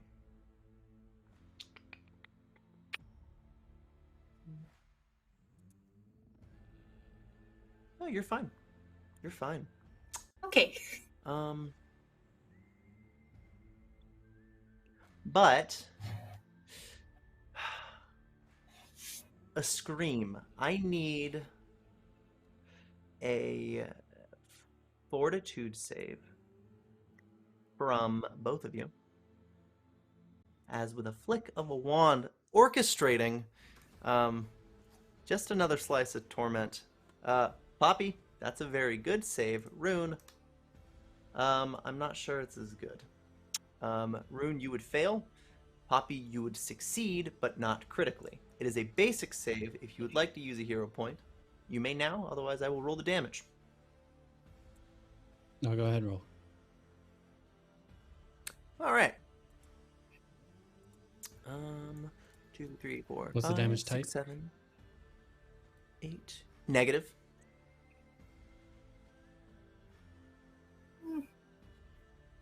Your resistance on that? No. You, Rune, are drained 4,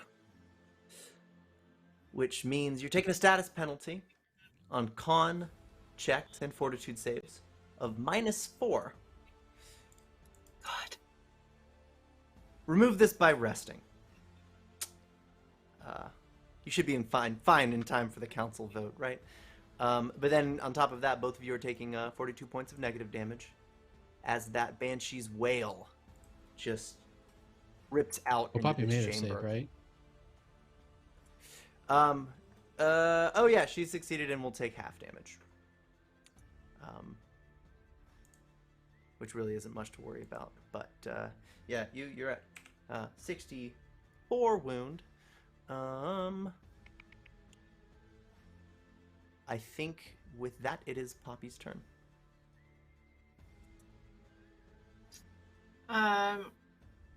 So I guess Poppy would begin to materialize back into her solid form outside of the bars. And she just sort of stumbles on her feet. And can't really do much except for lean against the wall right behind Rune. Her eyes kind of looking around for some sort of weapon that she can pick up to help, but yeah, she just looks very tired. Yeah.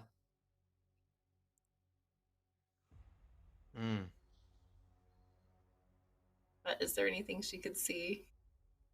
Oh, it's a perception. Weapons, there's none here. Makes sense. You're in a gaseous form. You anywhere a breeze could take you, is subject to your whims. If you're trying to get out, you could just leave. You could slip under any door, any crack, those high windows. You could actually get out of this entire place if you would like. Yeah, but she wouldn't know where to go and is worried she'd get captured again. So what do you It's do? better to stick with the... No, she just stays right behind Rune. All right. Back at the warehouse, Kali. All right. So, just a matter of order. Does the purple worm go right after Kali, or does it have its own The purple initiative? worm would go right after you, or yeah. Gotcha. Perfect. Okay. So Or for well, one first you're on action- the same initiative, so it's up to you. Okay. Well,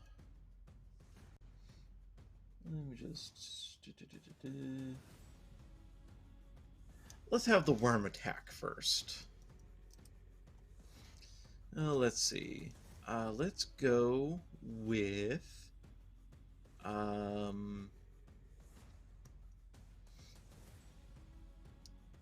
First will be a jaw attack. Brilliant. Okay. That's Just don't eat me too. plus... No, just the one. As a Start at the craven little for end. rattlesnake stew. Plus 28.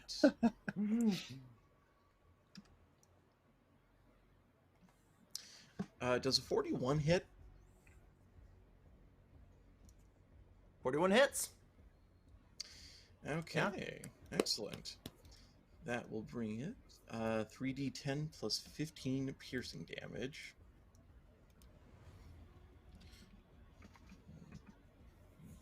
3d10 plus 15. Oh, that roll could have been better, but still 21 points of piercing damage. Plus Both sounds improved complaining. grab. All right. So she's immobilized yet again. The grapple's taken over by this worm as a Okay. wraparound is made. Then it's going to make 2 stinger attacks. Brilliant. Kind of whip the tail around and hit it. So that would be 24 and 20.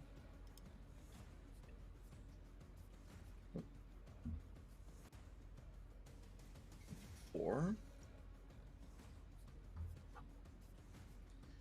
Does a 37 hit? It does not. You're Okay. well. It does not. Okay, fair enough. And we'll... Does the worm have flanking? The worm does have flanking. That's what I factored. 39. The flank makes Ishti flat-footed, but Ishti's also grabbed, so Ishti's flat-footed either way. Fair enough. Just checking. Okay, 20. Just want to make sure it's right. 38. 38 does hit. Okay. Lovely, lovely, lovely. That is 2d12 plus 15. 2d12 plus 15.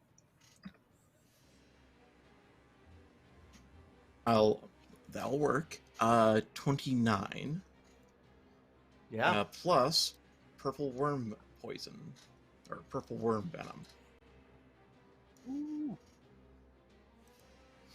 Yeah, buddy. Alright. Different fighting on this Yeah. side of them. And just for Little bit. funsies, yeah. So for Kali's turn, she's just going to be debuff city today. She's going to use one action. Would she be able to stride up to the Snick woman? Yeah, an action to stride. Okay. You should have no worry. You're risking a potential attack of opportunity, but without knowing, it's... Well, this thing has a range of touch, so gonna have to. She's going to Right, use her last two actions to cast Uncontrollable Dance. So Am I making a will save right now? You are making a will save right now. What's the DC? DC It was a success. DC is 38. Yep. Not a critical success, but a success. Okay, well, it still has an effect, funnily enough. Best spells do.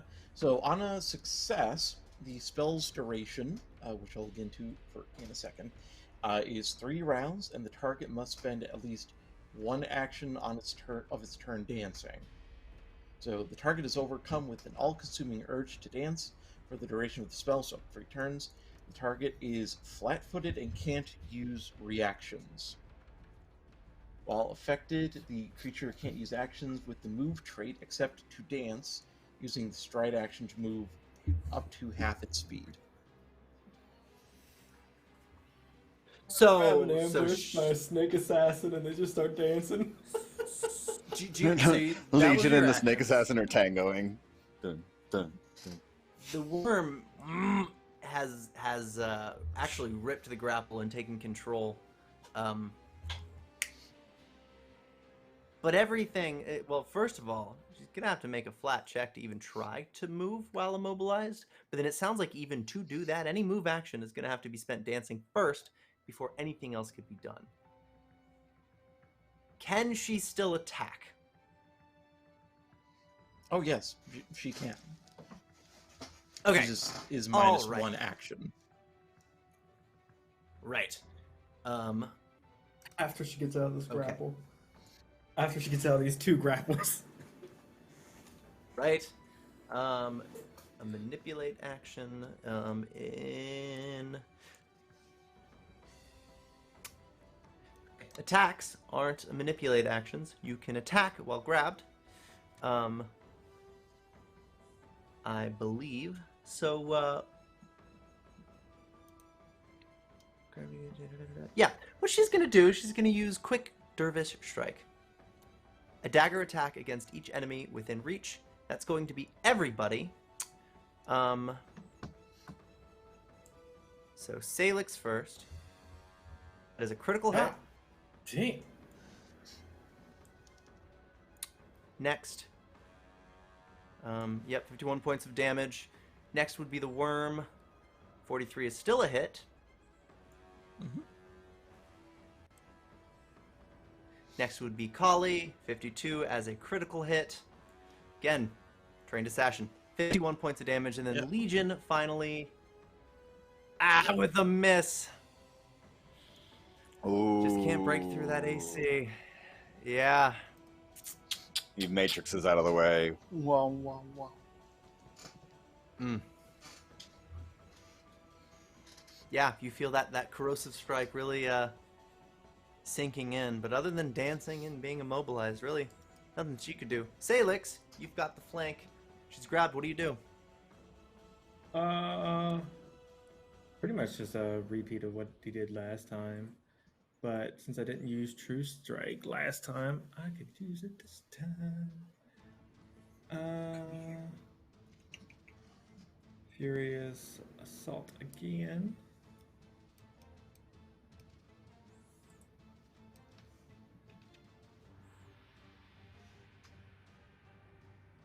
Ugh, I'm gonna hero point that.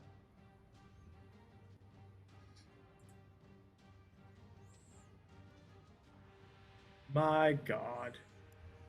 Can I please? Thank you. Woo!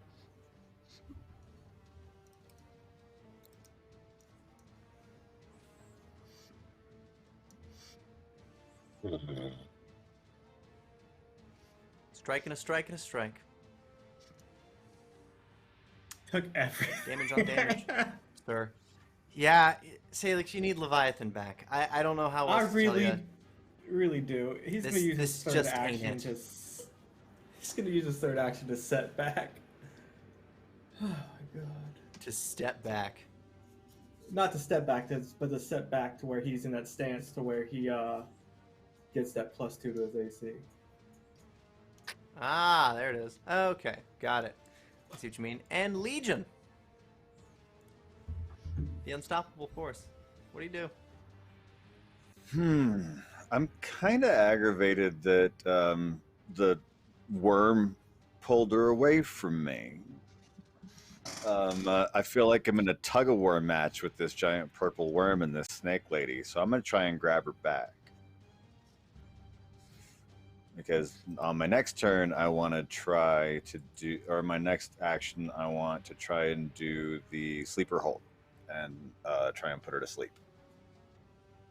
Okay. So that'll be 2 back-to-back athletics checks. This one is to grab. Damn it, I'm going to hero point that. Great use. 45. 45 beats. And then this is for the sleeper hold. Damn it. I will use my last action to attempt the sleeper hold again. All right, so you're at a penalty. I believe the sleeper hold has an attack trait that counts as an attack, as a grab would. It does not. It has And- incapacitation and monk. You rolled 4 rolls, and 3 of them were 2s. Yeah. Well, if the damn Legion. worm would stop pulling on the other end of her, I'd be able to pull this off. But Or it's you like, just have you ever punch her seen like a face. worm stretch between two?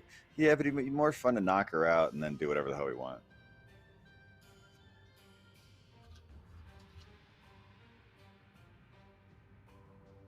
That sounded wrong.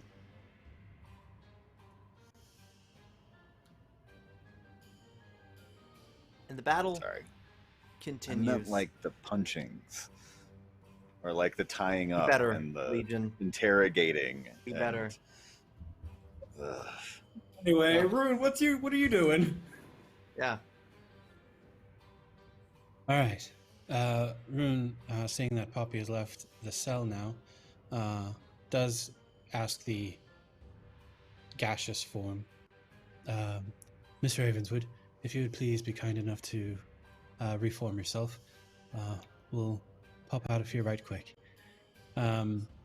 With that, however, he'll stand up and he plants his staff into the ground, and it stands straight as his hands come away from it, as he begins gesturing and creating these large circular symbols in the air with sigils appearing as layers of chromatic colors begin to form one after another.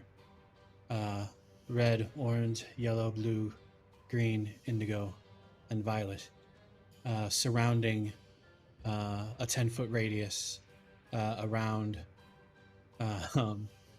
Rune and Poppy, keeping the creature and all of its effects at bay unless it chooses to walk through the various layers. As you might recall, my dear friend Ian, each layer will have its own effect that will could hurt, could do various things, or it could do nothing and it could get through all of them without much of an issue. Or it could melt them alive like it did with the Lich over 6 spell effects. That's accurate. Yeah, 2 crit failures. It was a sight. It was truly a sight. I mean, I thought it was impressive. Certainly a bargaining chip. Yeah, It's not a gamble Chef's a lot kiss. of intelligent creatures would take. I'll have you know, this pre-center doesn't have a phylactery. So, do you have any other actions? No, that's he has one action left. He'll throw up shield because it's the only one action spell in the book, which is weird. Just in case. Yeah. Okay. Well, she sort of stares, understanding. This is a difficult position to be in. To step out, you might just die. It's her job to guard this Well, as a point of note, but... it's surrounding Rune and Poppy, so it would have to come in this particular instance. But same difference. Really. Oh, okay. But once in, it's easy to come in, or is it's difficult to come in as well? It's a barrier. Oh, it's so the enemy has to go through all the layers. I and Poppy can go in and out as we see fit. So what she'll do in her turn is just slowly move around wherever the barrier to this prismatic sphere, and just scan, watch, like wolves waiting for the fire to die out, and we'll call for fair. guards. Also fair.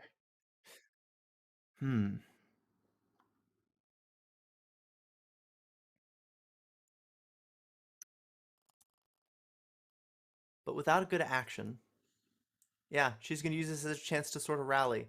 I want to ask Poppy, it's your turn. What do you do? I mean, she'll do as Rune asked and dismiss the spell, reforming. But other than that, she can't take any actions. All right. Well, it's only a matter of time before people arrive. Would you say anything to your brother?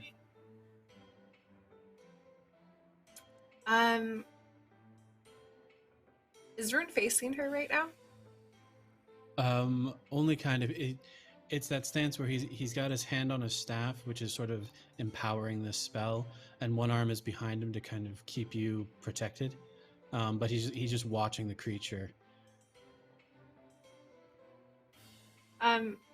So Poppy wouldn't say anything, but Rune will just sort of feel Poppy like come up behind him and rest her forehead against his back. Don't worry, Miss Ravenswood. We'll get you out of here.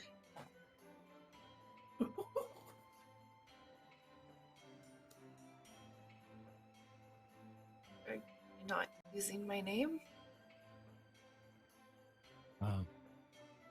On your request, Miss Ravenswood.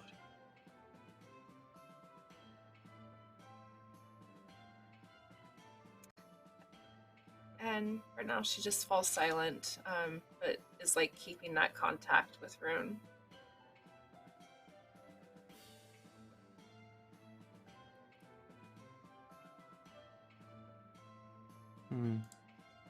We'll fade here and take it over to the battle at hand. This assassination attempt is not going well. I believe it's the turn of Kali and the Purple Worm. What do you do?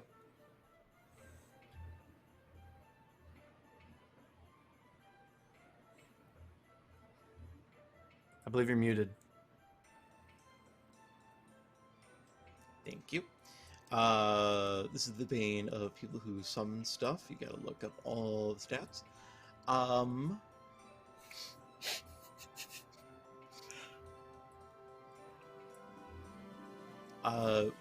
So is the snake lady still in its jaws, or is she out? Oh yeah, she's still grabbed, has not broken free. Okay. Could it still make a bite attack as like nom-nomming on her? Yeah, absolutely. Yeah, that's the purpose of the grab. You're just ripping around. Okay, I think I think he'll just make 3 bite attacks. Is it trying to like swallow her? Do I need to let go? That wouldn't leave enough though. Got to make sure it's at least somewhat in one piece. Can't have a body without a body of evidence without a body. Exactly. So yeah, go ahead with your roll. Okay, so 20 plus 28. 39. 39 actually barely hits. Yeah. Okay. A flat foot. Now we know. Now we know. 3d10 plus 15.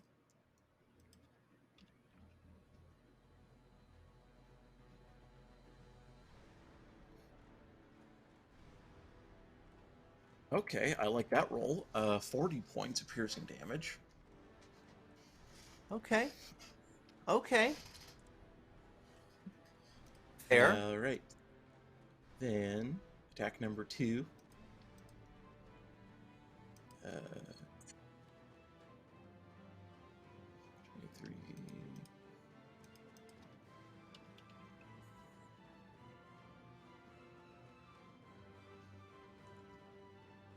Shot.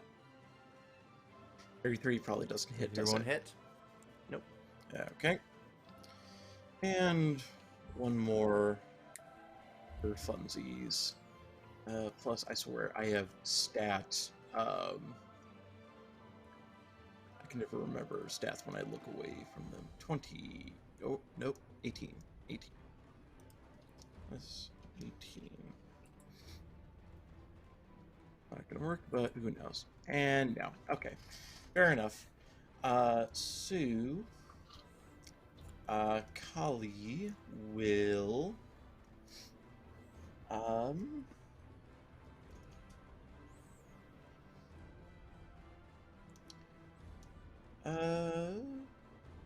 so it can use reaction, so I think she'll use one action to move away, still maintaining line of sight with the Snick woman. Right. And then she'll do something. She'll actually use a cantrip here. She will use Produce Flame.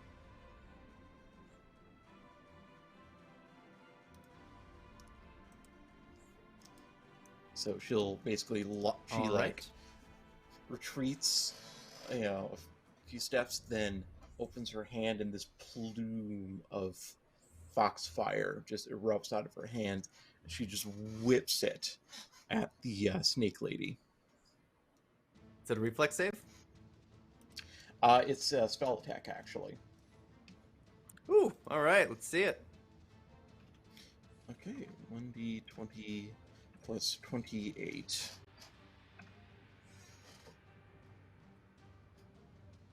45. It sure hits.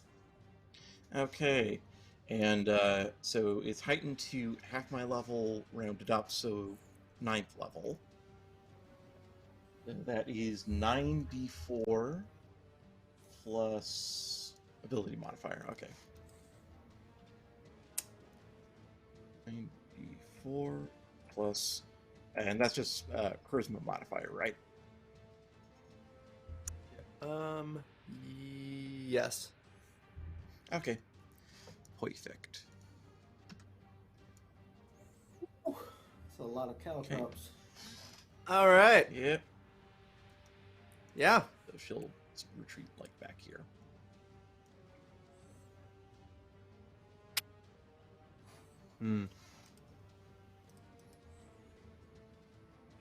Well, knowing this is a tough spot to be in, she's going to attempt something. Knowing she's grabbed, it's a flat check to use a manipulate object. Action. And it's a flat check that she succeeds. This allows her to attempt to cast Charm.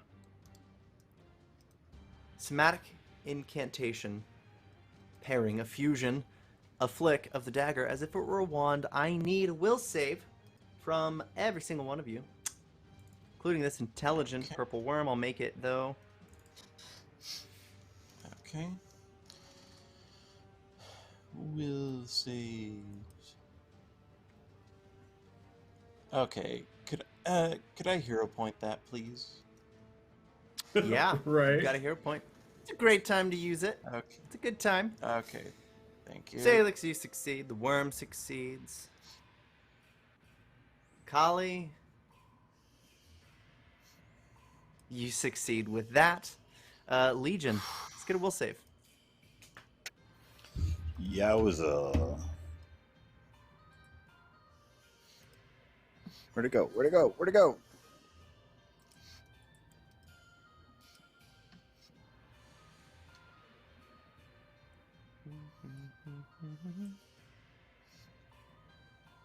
Oh, not good.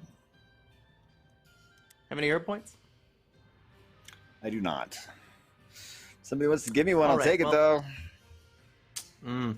Yeah, so you each had a +4 to this, and it means all of you succeed, despite the fact that you would have failed, except for Legion. Legion still fails this charm spell.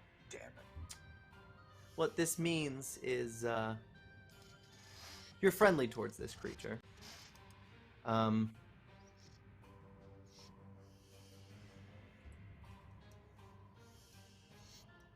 You've got no reason to attack this creature. By all means, this is a friend, as if it were. It's basically like Kali. Like, why would you attack this woman? Come to think of it, she was just trying to dance with you, right? That seems to be the play. Right?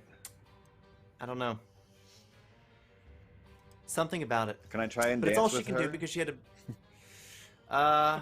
honestly, On my turn? yeah, I mean, you're not going to be able to make these hostile actions, that's for sure. Unless you were already planning on doing that with friends. But Sailix, it's your turn. What do you do? My turn. Just rinse and repeat. Let's do it. First action, True Strike. Second action. Thank God. That be a hit. It actually... 1, 2... Oh no, it isn't. One shy. Fantastic damage. What else you got?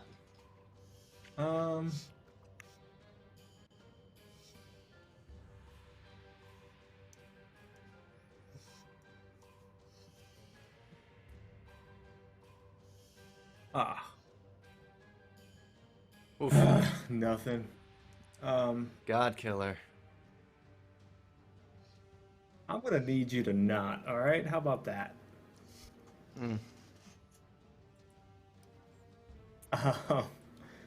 And then I guess I'm just going to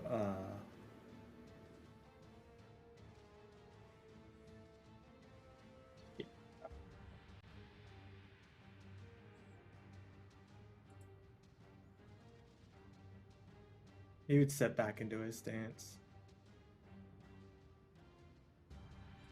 Okay. Legion. It seems two of your friends are fighting violently. The one with wings and the one with the snake tail. You've been charmed. What do you do?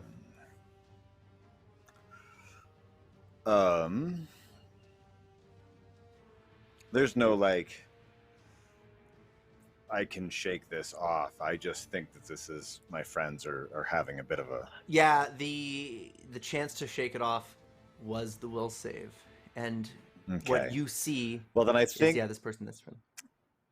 I think in true Einherjar fashion, Legion is going to take out his bottomless stein. What's it called? The Oh yeah. Yeah, his bottomless stein, and he's going to start cheering for the combatants. Okay. And All right. drinking. Yeah, no. Nothing wrong with that. I think I would like to move to the west, staying within range so that I'm not getting an opportunity attack. But I do think that I would like to get a better view. So I think that moving kind of over in this direction, to be able to like cheer for Sailix when Sailix gets a good hit in, and I don't know the snake lady's name, but I'm gonna cheer for her just as loudly when she gets a good hit in. Oh, but of course, right? Let's take it over. For the sake of the battle. Yeah. Back to the prison. Rune. You have a feeling backup's coming soon. The alarm's been raised. You're entering someone's estate, right? You have a moment here. What do you do? So Rune is looking extremely pale, as I just realized what the effects of that drain were. Yeah, he's down an additional 68 hit points because of that drain. Oh, right. Okay. Yeah. So he a little wobbly on his stance, but he just sort of turns his head. Miss Ravenswood, if you would please hold on to my robes very quickly. As this is where it's going to get. Well, no, he knows he's going to use the Sagarak teleport.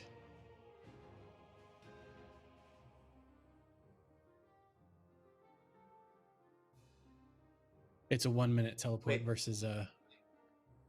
Ooh, okay. Okay. How long does the sphere last? 1 hour. Okay. Let's hope they don't amass enough people to try to really risk getting in there, right? Oh, they probably will. All right. So 1 minute. The clock begins to tick. Is that correct? Yes. Yes, it does. All right.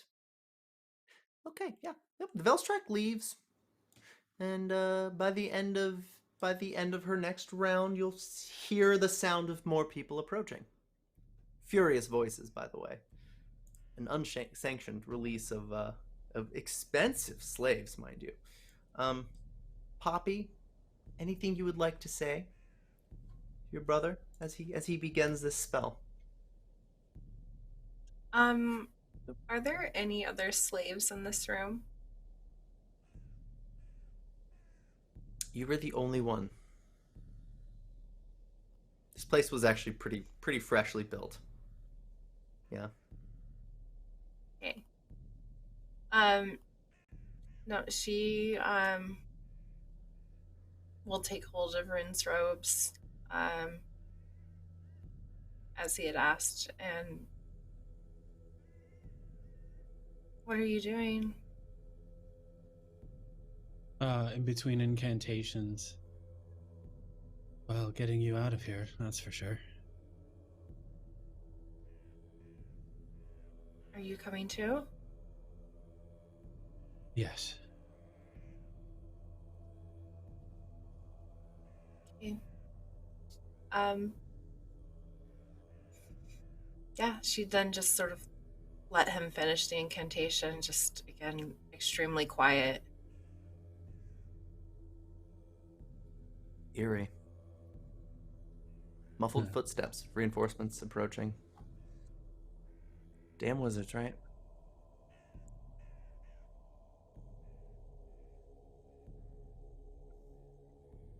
But no matter, dear Ravenswoods, you don't know what's going on in Katapesh, but as of right now, concurrently, shit's really hit the fan. Kali, it's your turn. You've got your worm. What are you doing? Well, let's see. Let's go with another trio of nom nom nom attacks. Because she's already got the purple worm venom coursing through her veins. Unless she's immune to poison, which is, I mean, she's a snake person, that's entirely possible. Yeah. 28. So, first attack. plus 28. Boom. 31 probably doesn't hit, does it? 31 won't hit. Okay. 20 plus 3. Yeah, that makes sense. Second attack. Boom. 41. 41 hits. Okay. 3d10 plus 15.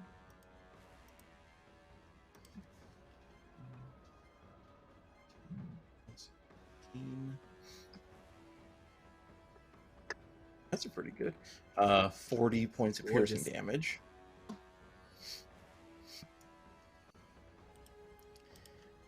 And third attack, which probably won't hit, but you never know. You never know. 20 plus 15. That's the right one, right? Yep, 18.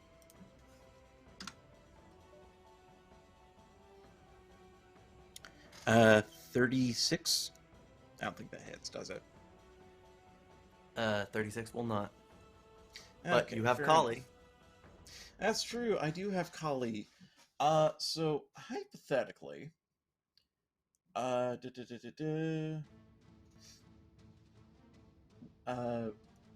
let's say, for the sake of argument, she were to cast a spell with a 20-foot burst. Would you be able to maneuver that so it's only the snake woman who gets hit? Okay. Is that a yes? Yeah. Or See the burst? okay, Yep. fair enough. Aim it right at those doors. Fair enough. Honestly, I've been wanting to use this spell because Kali has some fire aspects going on, so she's going to cast Fireball. And because it's her signature spell, she can heighten it. And she's going to heighten it all the way to the top. Level 9, which is an additional 6 levels with 2d6 each. So, 2 is 12. 12d6 plus 6d6.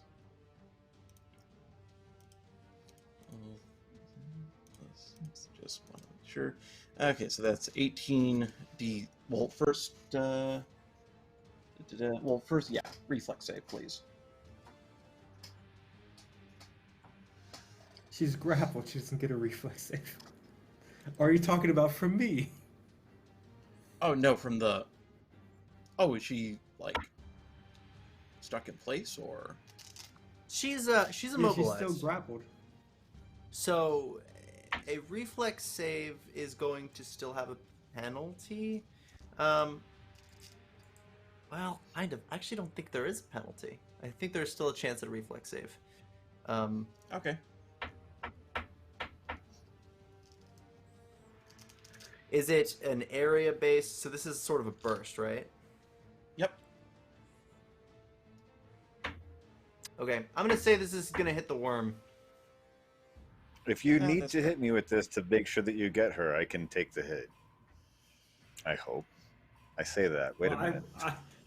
I rolled my reflex save just in case. Just So- in case. And now you got a nat 20.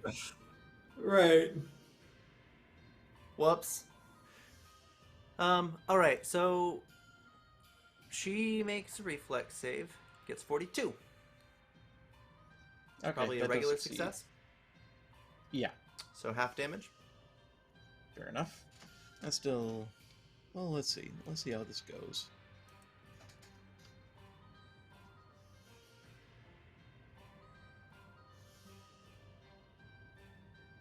Oh dear God, that's a lot of dice. So half of that? Yep, so 33. Okay. She is worse for wear. Death's door. Truly. It's her turn. She knows when it's time to get out of dodge. She's going to use an action to make a little dance. Flat check to maneuver, and then an athletics check. No, you cannot leave. It is. You Be are still flat, fighting. It is Um, cowardly. And then... Ooh. Wait, let's see. This is without a bonus. Grappled by the purple worm. That's enough to break free. She is going to...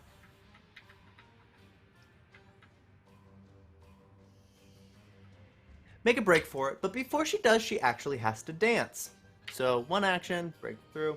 Another action to literally do a dance. And then we're going to make a retreat, which is acting as a tumble through, to try to burst through those doors and exit. That's an athletics check versus...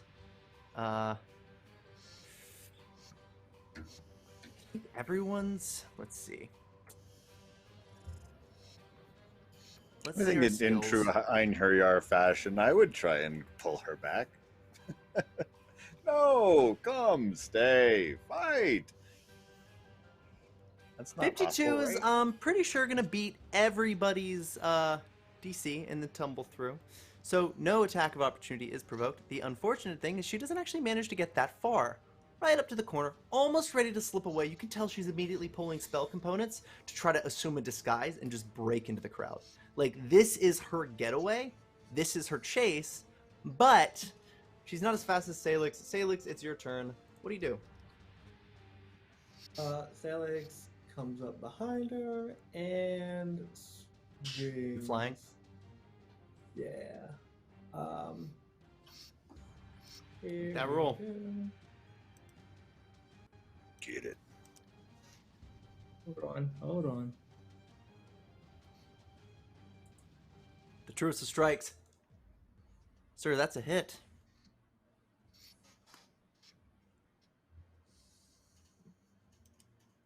All right. So, Sailix, watching her tumble through the doors and try to break away, his eye starts to glow with those magic circle sigils that he has been using more and more frequently. And almost like on the tail end, as she starts to slow down to pick out the components, he just kind of drops down out of the sky and with a single slash comes straight through and landing in front of her as her head slowly slides off the top of her body and hits the ground next to him. He flicks the blood from his sword and picks it up. And while the synapses in her brain are still firing, he makes eye contact. He's like, "Shame." And he walks back into the building. Yeah, Sailix sees Kali with the purple worm, giving it a little scritch under. Doesn't really have a chin, but under the head. Just, oh, you're a very good girl. Very good girl. As it slowly kind of dematerializes.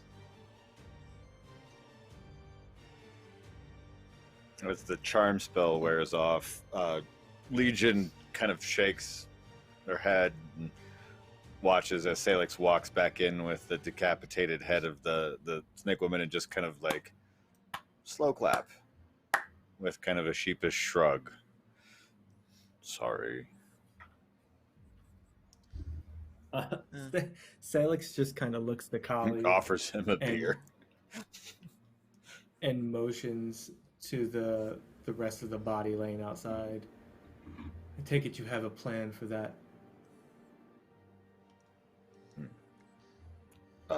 We will retrieve that, Mr. Sailix. I'll go pull the body back inside. Transport shouldn't be too much of an issue. Right. Well, there's plenty of salt around to keep the body fresh. Anyway. This is true. Early caused some dehydration, but that can't exactly be helped, can it? He looks at the head and he's like, I'm gonna go drop this on top of the red pyramid. Mr. Sailix. After the vote, you can do that. We need a face. Right. Um, So he would toss the head to Kali and then look to Legion. Yes. where is the purple-haired elf? The gnome. Right. No. The jeweler.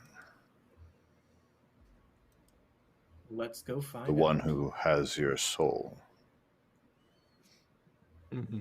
Yeah, let's not tell everybody that. Let's go find out. All right. And as you go to find what's next, I want to take it back to the city of Brass because, sure enough, reinforcements have arrived.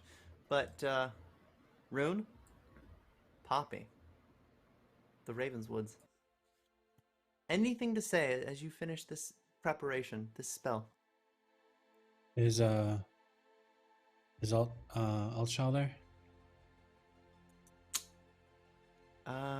Sure enough, he's arrived. Man, I mean, 10-foot tall Afridi. 2 pairs of those bony, stubby horns, and just ferocity. A ringed blade, so ready. Rune- I mean, he wants to kill you. Rune stops short of saying the final incantation of the spell and looks directly at Altshall. I want you to understand. If you come after a Ravenswood, ever, not only will I tell this entire city that you were bested by a human, I will personally hunt you down.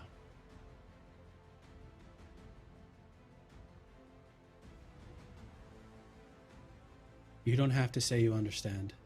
You don't have to say anything. I know you do. Never utter the Ravenswood name. I will know if you do. And he'll say the final word, and in a puff of feathers, the 2 are gone. Just outside, however,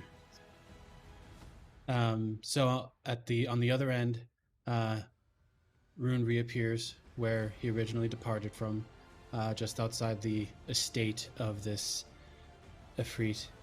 He touches Poppy on the shoulder and kind of squeezes it a bit, mentally telling Mirakai to get the hell out.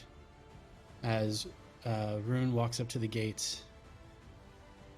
And just to make sure you understand what I mean,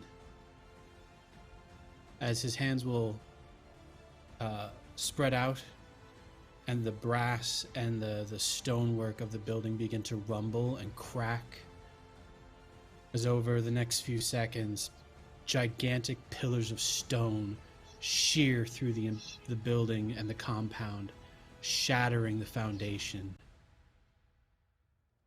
cracking the walls, destroying art pieces, destroying the property. When all is said and done, it's this maze of 30-foot tall pillars strewn throughout the compound. I am the unkindness of ravens. Good day.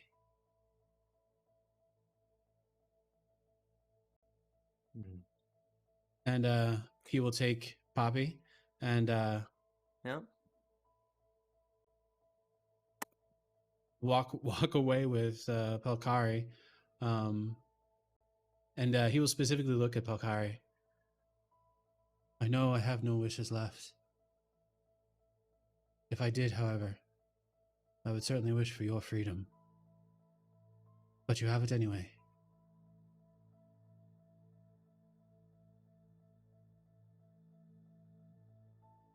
All I ask is, if you find Yuri, please let me know when you do.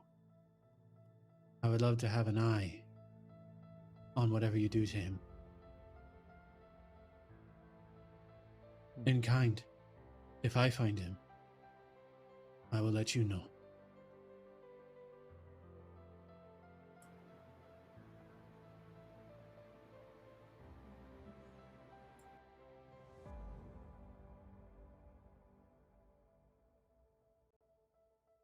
For what it's worth, I owe you one, Valkyrie. Wish or no wish. Thank you. And, Valkyrie oh, go ahead. seems unamused. Smiles. Rune will look at Poppy. I believe it's time for you to go home, Miss Ravenswood.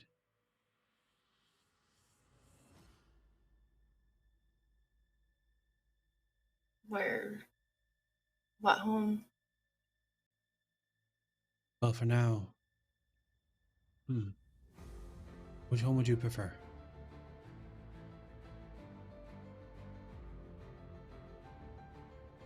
I don't know where they took Waldorf.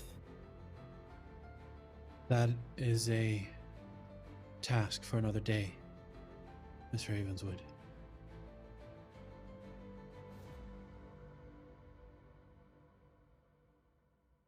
And can I stay with you until we find him? Of course you can. You tell her no. Rune will plane shift back to the safe house Yeah. in Katapesh. Right. You two make way. We've got about 2 days ahead of the council vote. Everyone has a different slice of troubling news. I'll rattle some off.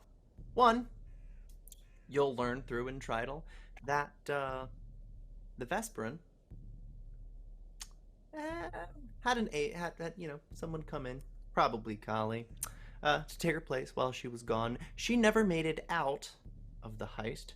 You don't know if it's part of the master plan. You don't know if it's related to raiding the vault. The telekinetic message was either severed or expired. You don't know, Rune, because you immediately took off.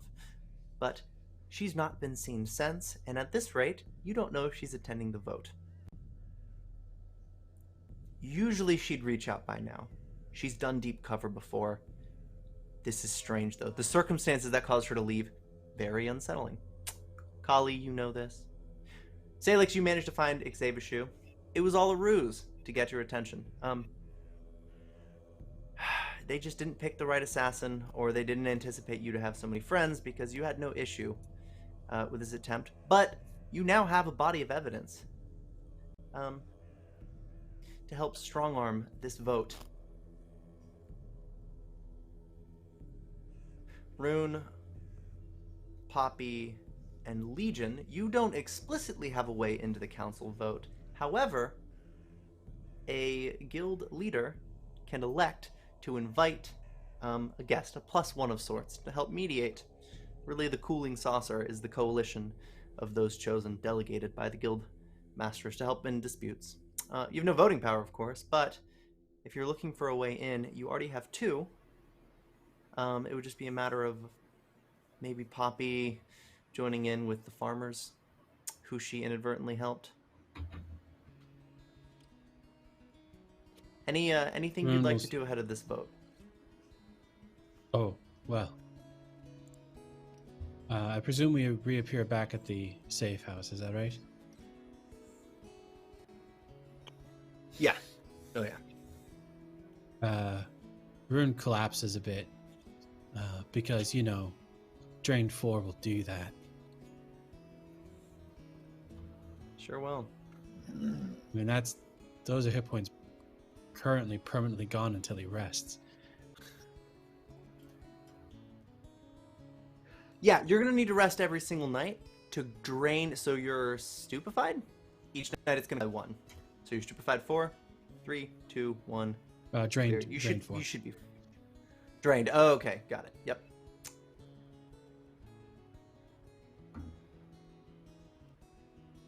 But yes, you need to rest every night. Yeah.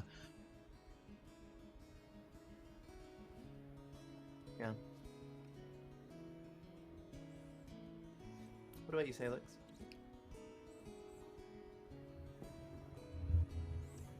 Are they all the same safe house, or are they the different safe houses? Oh, this is Entridal's safe house. Yeah. Oh, okay.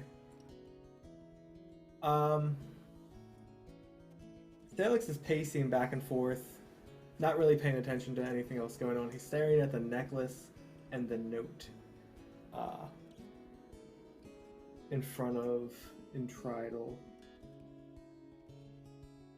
Hmm.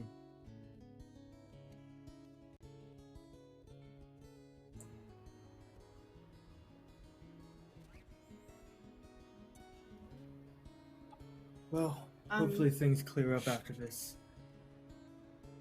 vote.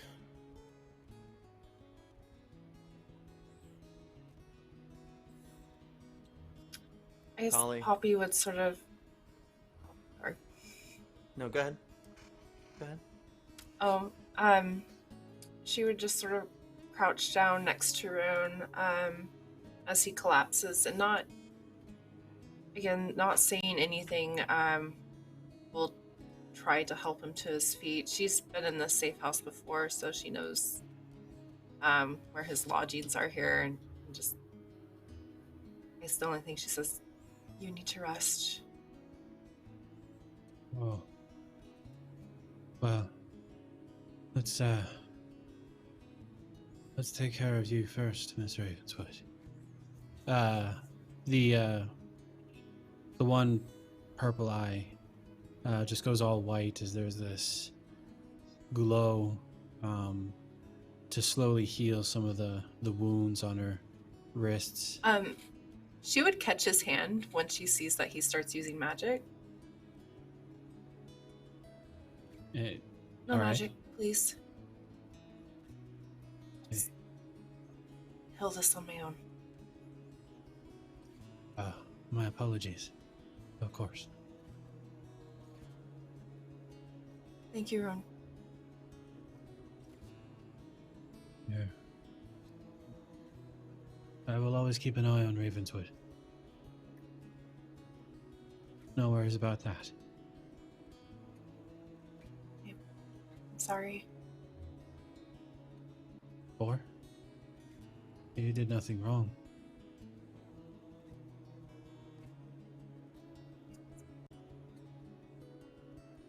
Get some rest.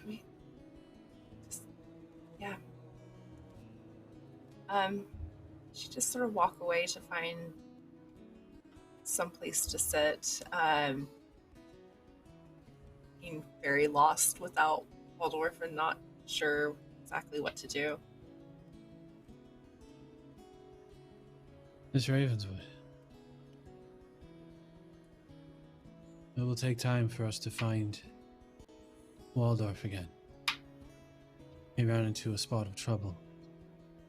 A bit separately from you. I have an idea of where he might be. I just can't get there yet. You were in a bit more dire situation.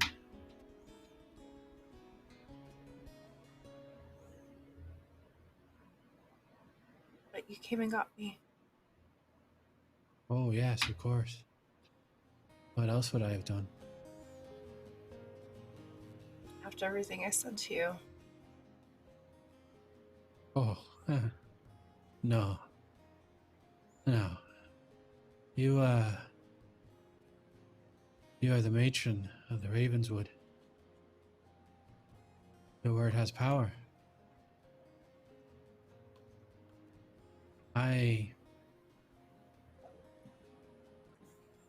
Mistakes were made. I am sorry for them. I can't change them. But, the Ravenswoods always did right by me. The least I could do is ensure they are safe.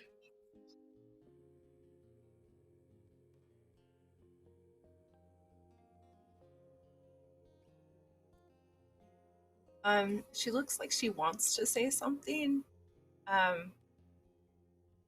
but then stops, just short of telling him something. He'll stand up very weakly and walk over and kneel down. My apologies for being forthright, but I could never leave a little angel in such a terrible place.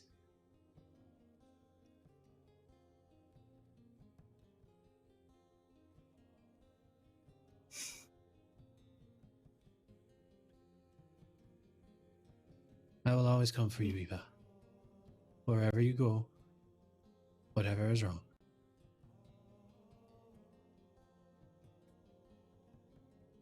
Because you're my brother.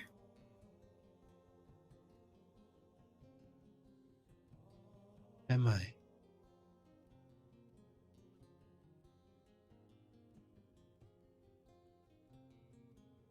Unless you don't want to be. It is the greatest gift I could earn.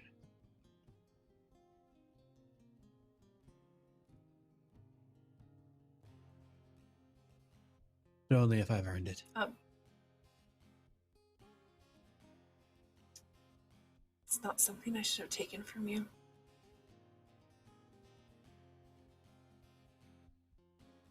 You had every right to, Matron of Ravenswood.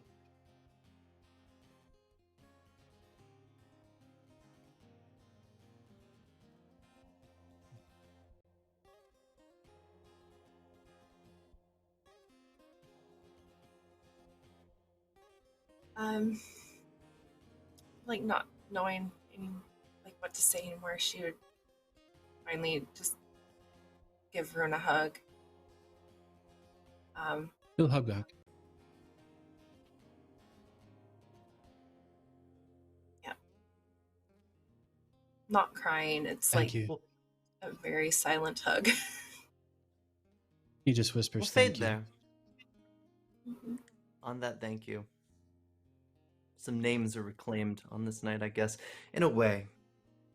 But it doesn't matter. Because the day of the vote is upon us.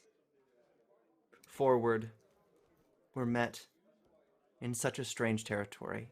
People who have tried to kill one another, people who have fought and bled and nearly died alongside one another, are litigating, quite literally, on matters of law in Katapesh. Chamber is filled. Ori is here. You'll notice Jellic is here, but he's got an arm cast, bandages here and there, and a nice fashioned crutch of sorts to account for a missing leg. Don't quite know what happened, but suffice to say, maybe Berdorf really did get loose at the end there, but everyone involved in the decision making is here, including the Pact Broker, who represents the Pact Masters. This chamber fills, and we have a moment to remember just everything we've done over the last month here in Katapesh. 15 guilds are represented if you include the Scarlett Triad among them. The Pact Masters represent a 16th, however, they don't vote. Uri Zandivar is here. Yitrim Azus of the Aspis Consortium. Xavishu is here, looking healthy as ever. Parvati, who would be Kali in disguise, represents the Fleshmongers Federation. And of course, we can't forget the God Killer. That would be the title of the Arena Guildmaster in attendance. And then Poison Makers Guild, Potion Makers Guild, Farmers, Brewers, Bakers. You've got everything, but you have one swing vote. Everything's a sure vote. You know who people are leaning on. The only problem is we don't know if the Poison Makers are going to vote yes or no with sufficient pressure.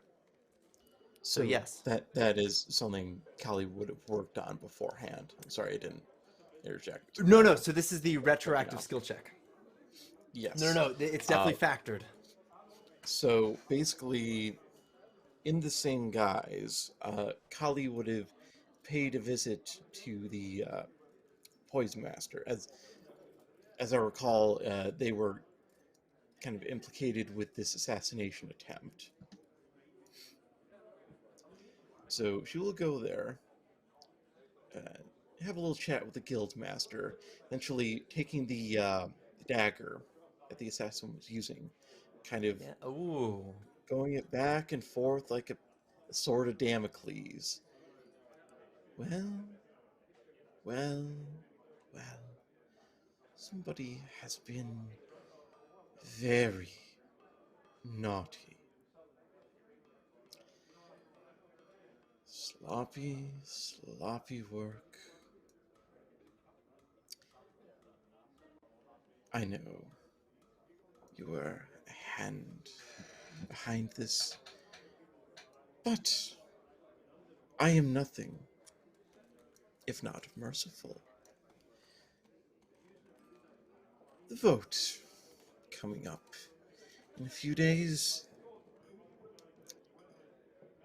I'm going to be using the corpse of the serpent woman you sent to implicate the Scarlett Triad in crimes against society in this city. If you vote against them, I count you as an ally.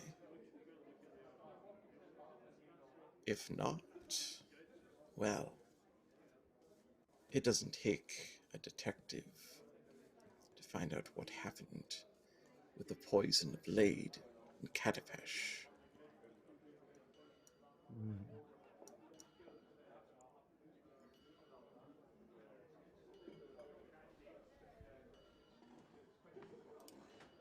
This person is a selected representative. Oxstrock. Lizard folk, believe it or not. Representing the Order of Alchemists and Potion Makers. Or the Poison Makers, rather. Selected, sort of. Her demeanor explains why. Her face is a fortress of sorts. Gives no ground, but I want you to make a check, a diplomacy check. You have a +2 bonus. We're using Influence Guild as if you had spent the day trying to influence them. As a final bastion, the final boss fight of winning over the guilds, you have 5 support points that you need to knock down. On a critical success, it's reduced by 3. On a success, it's reduced by 1. And on a critical failure, it goes up by 1. Okay. You each will have a chance here, but we'll start with Kali. Okay. The DC is 34.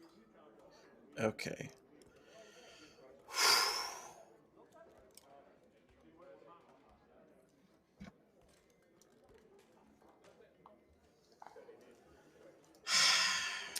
Of course. Ooh.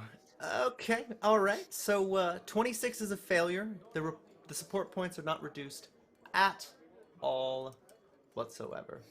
Your bonus, based on the body of evidence, is quite good. What other ways can we try to spin this? Consult with your crew, if you will. Maybe another guildmaster. Maybe guildmaster's bodyguard. Maybe your own delegate, which would be Rune, or Poppy's here as well.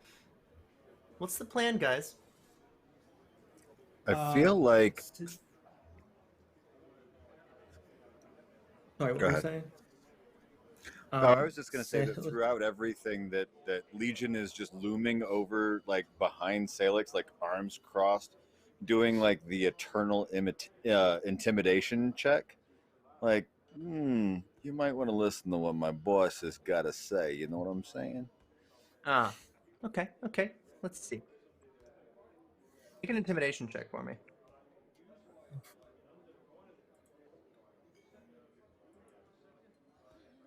If we have anybody in the chat that wants to give us hero points, now's the time.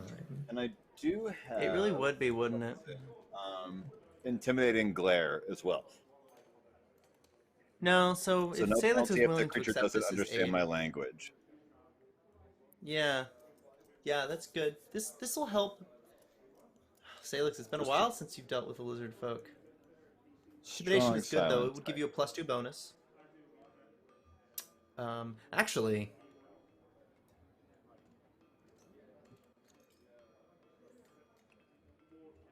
it is a +4 bonus because it is a critical success. And are you legendary at intimidation?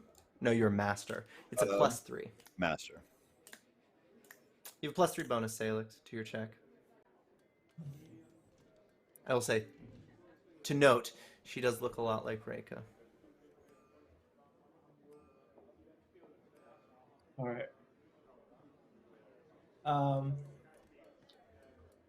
Salix just kind of taps on the arm of his own chair as he leans forward. Salix doesn't remember Reika. Well, that's a him problem. Found that on the floor for you. Man. Salix must have forgot I dropped it for him. Continue. I have one of those too. So,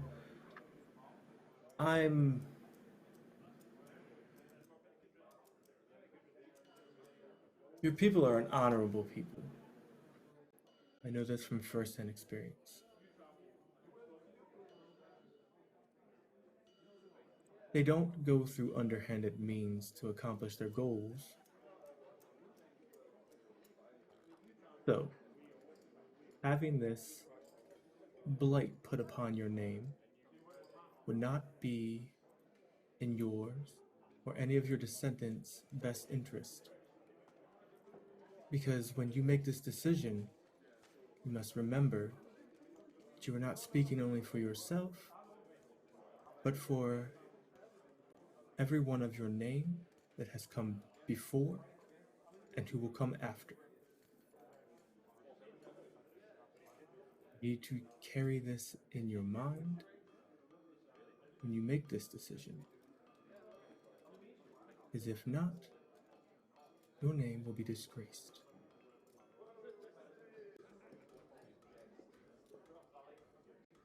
Make a diplomacy check for me.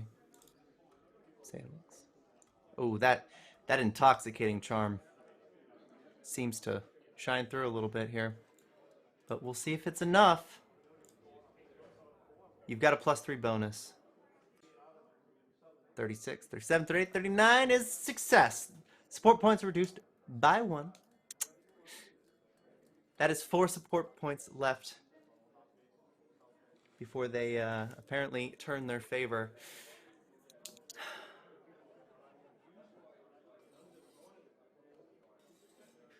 Your voice has been heard, the Uruxi woman said.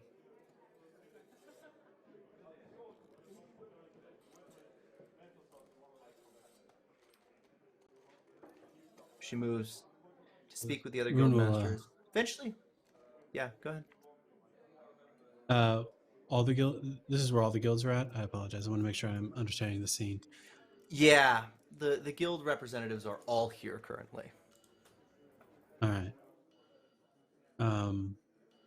And which 4 are not currently on our side?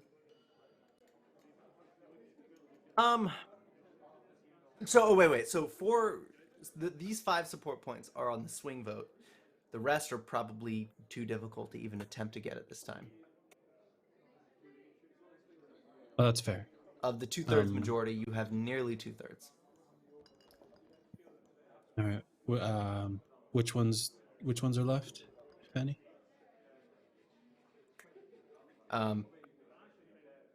So of the ones that are left, 2 are highly firm, including the Aspis Consortium, which just makes just a heap of profit off of the Scarlett Triad.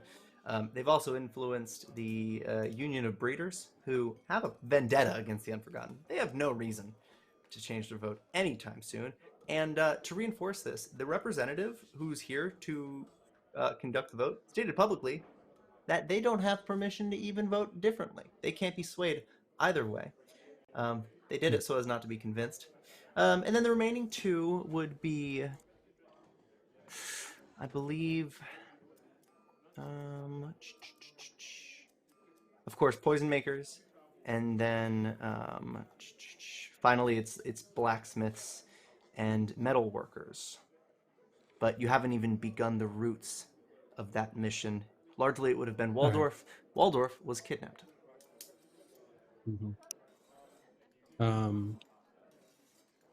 And remind me again, how does the vote stand in our favor right now? Good, bad? You won't have 2/3 majority by the head count that you have. If this Uruxi woman decides to switch the vote against the Triad, if you can reduce those support points to 0, you have 2/3 majority. That's what you're told. That's what Wahar tells you, anyway. Because, of course, the sneaky fucker's here as well. All right. So, Rune is going to step up on his way to doing so. Actually, while Mr. Lavendil was giving his rousing speech, Rune is going to cast glibness on himself, which will significantly increase his ability to deceive.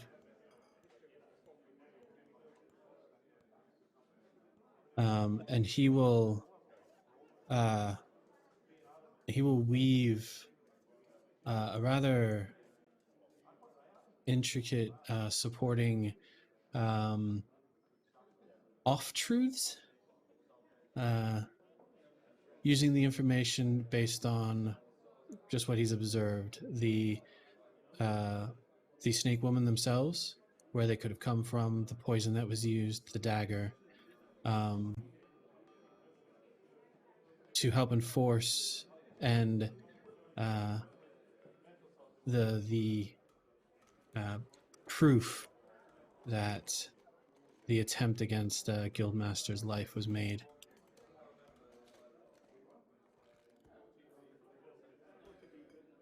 But I'm more than happy to roll that deception check if you like. Let's do it. Let's get it. I like that we're using different skills every time. This is nice. Yeah, and in that vein, while we're still doing that, here's the thing about Wahar. He represents the unseen hand. If you've got... Is that your bonus? So, with glibness, yes. All right. Here's the thing. Nobody here is going to think that what you said is a lie. Nobody. Best of all, Wahar, in a strange turn, told you that he's pretty sure he can convince Pack Broker, who represents the Pack Masters, just about the same. Suddenly, the web is spun. You can tell by the time the rumor mill gets back around to the lizard folk over a couple hours of deliberation, chatting, banter, and actually, believe it or not, some socializing. We're hedonistic here in Katapesh. Her demeanor changes. We have lost 3 support points on their behalf towards the Scarlett Triad. We are standing at 1. If we can remove this 1 support point, believe me when I tell you we're not fudging this roll. We've secured the vote. The people who have not acted is Legion and Poppy. Both of you honorary guests by the Farmers and the Arena Guild. Time's run out. Everyone is busy. Sailix has been working on this. Rune has been working on this. Kali has been working on this. But I want to ask, what do we do? We're getting close. We're getting close to the final vote, where communication just cannot continue and the vote is made. Everyone seems sure, but now the poison makers, they're the talk of the town.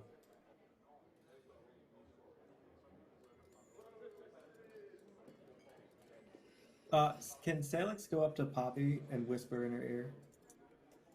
Dude, please do speak to Poppy, yeah.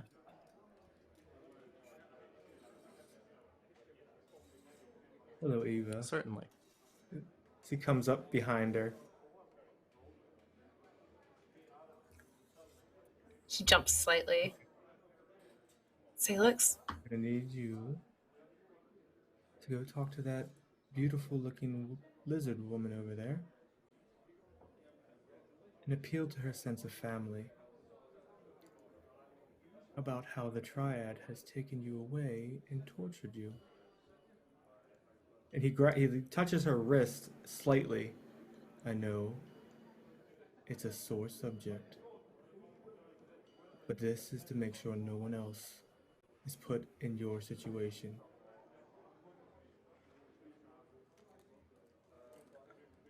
You do that for me.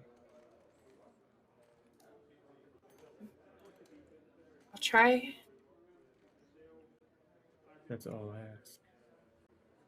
If it gets Since too Legion- much, just look at me. And I will draw everybody's eyes.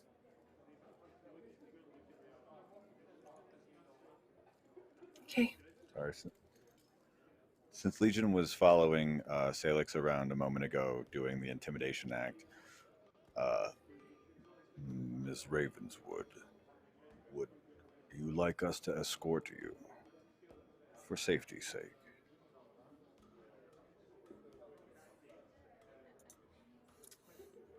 No. I mean, you said Yuri's here. We will escort. Oh, Uri Zandivar is here. Yes. I hate that. Charming as ever. She says no, but Yeah, her I eyes do. will like flicker over to him. You know, as he like laughs loudly as he does, and then she'll look back at Legion. Actually, yes. We are here. No harm shall come to you. And I would like to give Poppy the same intimidating backdrop that we gave to Sailix a few moments ago. Maybe Alright. slightly less So- intimidating because this is a little softer of an interaction, but definitely she's under protection. This will void your chance here to participate I'm in this okay check with to that. reduce the support points. And let's make an intimidation This check is- as an aid another action. Make sure you don't fail. Okay. DC 20. Rune will. Does Rune see Popping heading up to speak? Yeah, everything's pretty easy to spot in this He chamber. gets a little tense. But all he'll do is offer Poppy guidance. With a +1 to Did your you next say- skill check. Could you get guidance from multiple Make an intimidation places? check, 'Cause I'll give her Legion. guidance. You can't. No. Did only you say once. that Close was to the a stack. DC? This guidance catch. DC 20. Did you say that was a DC 20? I have a +25 to intimidation. Do you Roll still it. want me to roll? Yeah, degrees of success matter. And then a nat 1 or a Okay. nat 20 will affect it. Ooh! Yeah, so that was a 31. success, not a critical success. That is a +2 bonus. Poppy, you have guidance. What's the range on guidance? Is it touch? I mean, Staffen did Let give me me a double check. hero point here. By the way, Staffen has been giving out Yeah. hero points. Thank you, Staffen. Major shout Since out. we are getting to Is, the end of the session, I think I'm going to use that and try and get a critical success in that intimidation. 30 feet. Gotta keep the second. 30 feet. Okay. Slightly better, but not much. This is the best time to use it. Poppy, who do you approach and what do you say? So she will approach you said the lizard folk Mm-hmm. over there. And I'm sure like she won't be able to get her attention by just standing there. So after waiting a moment, she will like gently place her hand like on her arm to try and get her attention. I was wondering if we might have a word.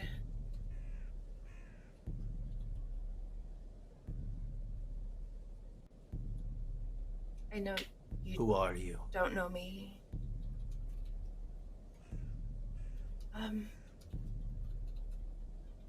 No one really, but someone that's experienced things that I think might be of interest.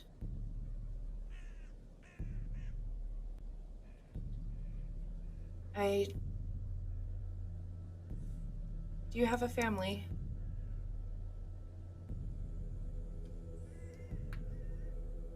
Mental games.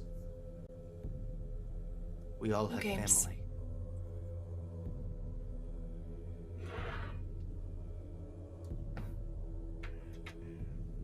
I don't know how you plan to vote in this, and I don't want to try and change your mind if you're already set, but from what I do know of the Triad, anything that they're trying to do is going to break down the family. There's the only rock that I know that stays steady, and the only institution I know that works is the family, and they took me from mine. And she looks up, trying not to look at her feet anymore, and speak with more confidence.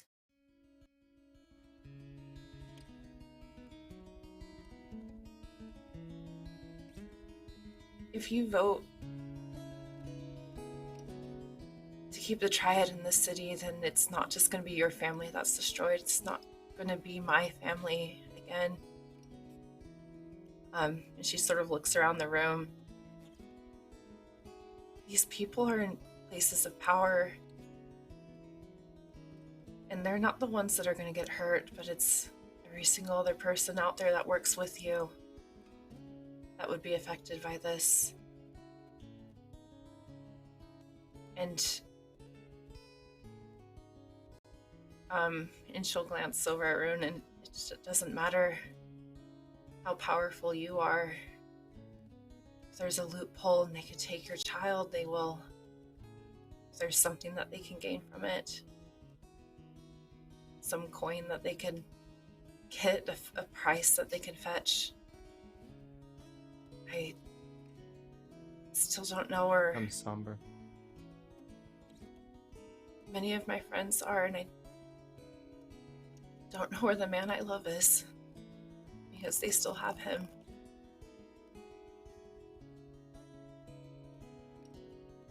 And I just want to make sure that you know that this is happening, and it's not going to happen to you too.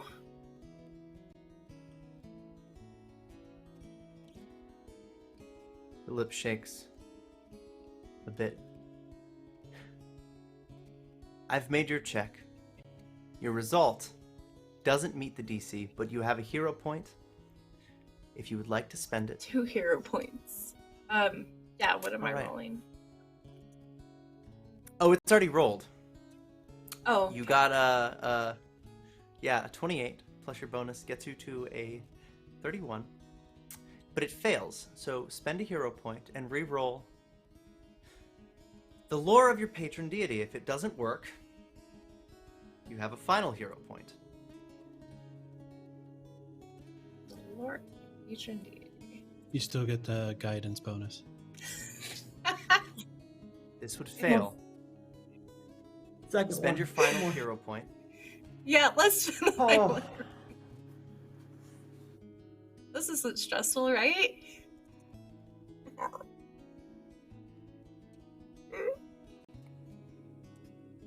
And that's a success. Oh god. Here's the 4 Okay. points. And as Thank this you, conversation Staffin. ends, really in the nick of time, Pact Broker, shout out to Staffin. Yeah, they would have failed. Anyway, they were. It's cold. There is silence in the chamber. A familiar face. Familiar to Rune, actually. There's been some correspondence. Now it is time. We cast all votes.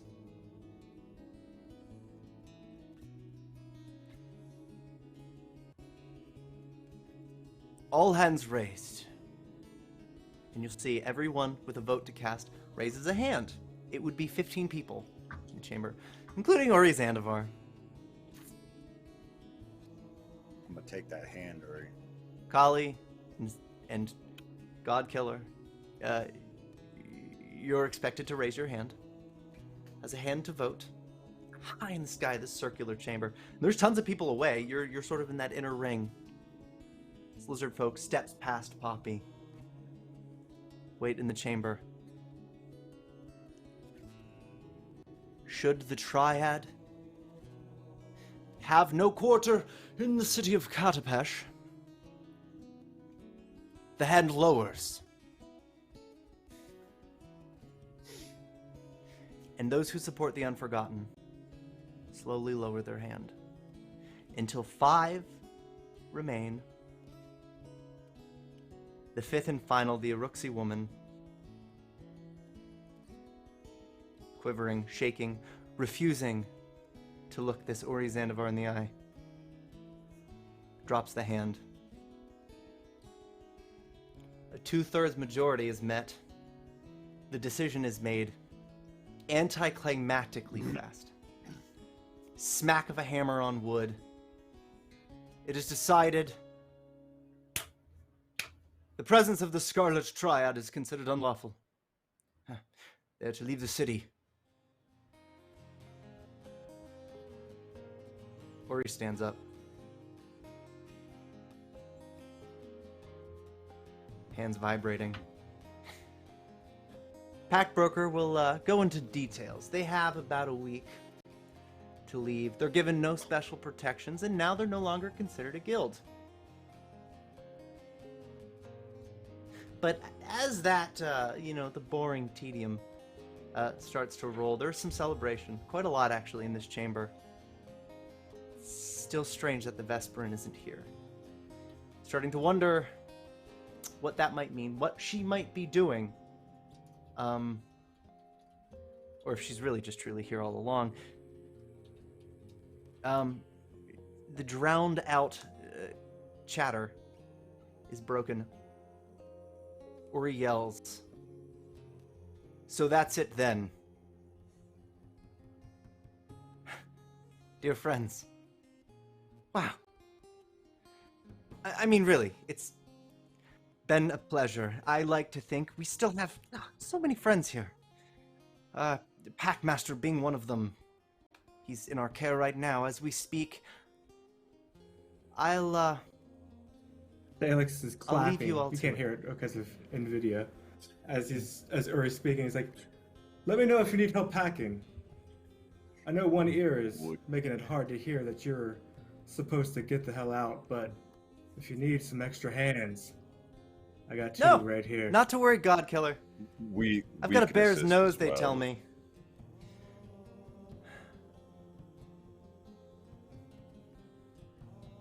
Yuri. He's gonna look you. We can remove that nose for you. Rune is just going to let his presence be known. Just there's this sort of imposing shadow that sort of looms as he calls out Yuri's name. Do you intend to run?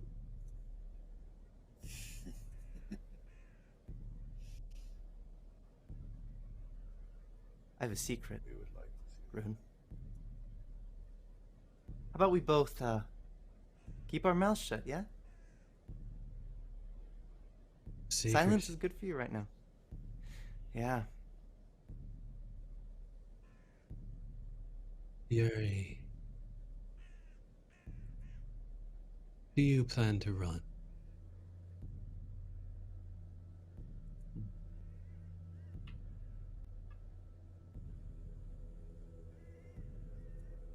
We'll be leaving. Ravenswood.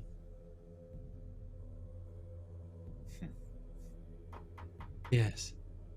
I am Rune Ravenswood.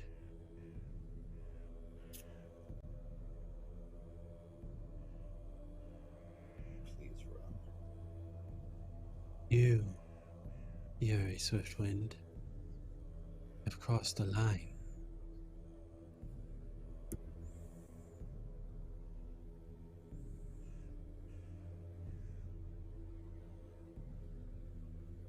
If you harm the bear,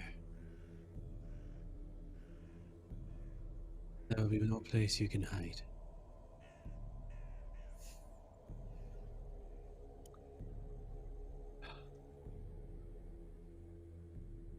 I have an entire kingdom of Freets after you.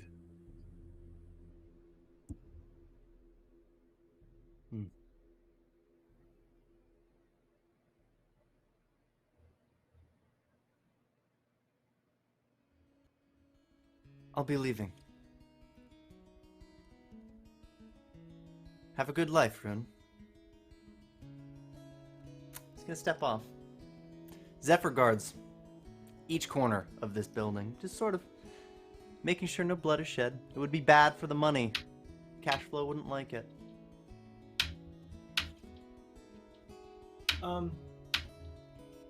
Sailix goes over to God, I cannot remember her name.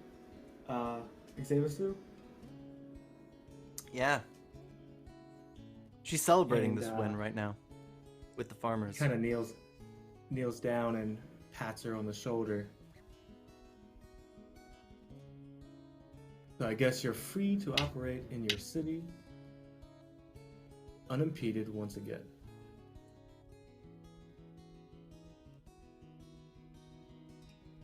Yeah. Suppose so. A good day. Hey, Godkiller. Thank you. Just Sailix. Well, Sailix.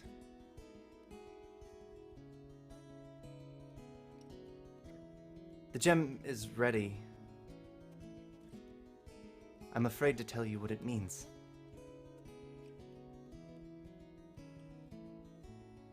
Huh? I'm... Step into the other room, please. I'd like to speak to you now, before I deliver it. It's severe. Okay. Notice Jellic is sort of just watching you both head off. He stares. It's like he knows something. He went digging, and he found the gold that you're after. But I want to cut over. Rune, Pack Broker, has decided, yeah, you've tried hard enough. You want to meet somebody, right? You've been dying to meet someone in this town. Well, I think 4 summons, actually. Yeah, you can't always get what you want, but if you try sometimes, you get a quarter of it. That's fair. At least that's what he says. With a snap of a finger, a curtain unfolds from nothingness. And as it opens, a strange galaxy that provides you a little wormhole into some other room. Someone to speak to. Would you slip away? He will look at Corvus, who will fly over to Poppy, and then he'll go through the portal.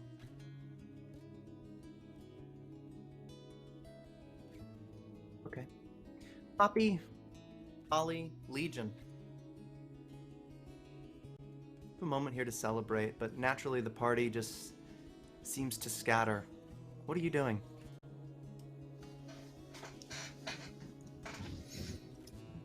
Holding on the Corvus. Because Poppy doesn't know that Dwarf is a bear, so all this conversation about the bear, she was like, I don't know why they're so concerned about this bear, but okay. Yeah. We are not telling her. Oh, thank God. Jellic just watches her like a hyena with that information. Yeah. But she would go over to the lizard folk, and if she's still there, and just say thank you. Legion is still hovering near Poppy and being protective, but not overbearing.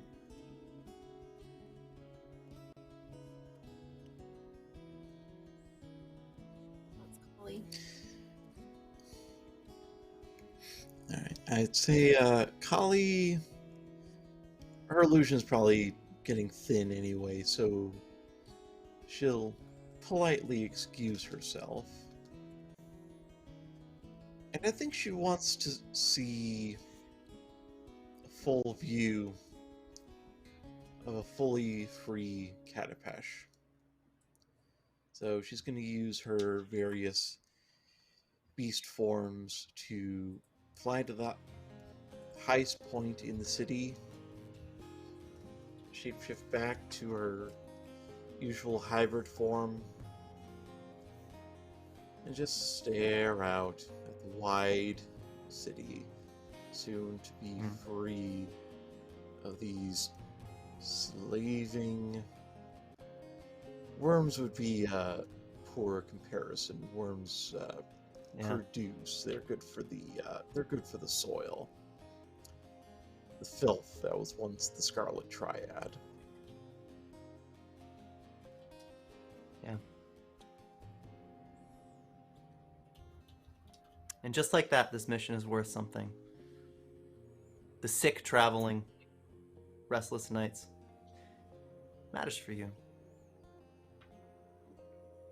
Rune, you're taken into a strange chamber. It's more esoteric than I can describe, and more than you can even start to really piece together. It is odd, but it's comfortable. It's soft. It's dark, and it's a little damp. Tall figures with lighting so delicate and so intentional as to make them perfect silhouettes. All you see is a strange fabric that makes up their headpiece. Ornate, worth lifetimes of fortune. Even just to craft. They sit, they don't speak. They wait for you. You've done something here, and it seems one of them is missing. What do you say? Hello, Packmasters of Katapesh. I am Rune Ravenswood. You may or may not have heard of me, but you have been a focal point and of interest to me for quite some time. You see, I had intended to come here a few days ago to garner your support for this very day. Unfortunately, a former guild crossed the line and impacted Ravenswood. I had to take care of business. But I thank you for granting me an audience. You four, and I find it interesting you're missing one. I believe they're under the care of a former guild, if I heard them right. To nod deeply. The four of you have been here for millennia, if my calculations are correct. A long time ago, a ship, damaged I'm guessing, crashed. Histories speak of shadows and an army approaching, but it was the four of you, witchweirds, from a place far from here, seeking to do nothing but, I don't know, my guess is money. You rule over this place for nothing but coin, attempting to peddle your pesh. You have small goals if all you're looking to do is peddle pesh for coin. Is that so? It is. They say.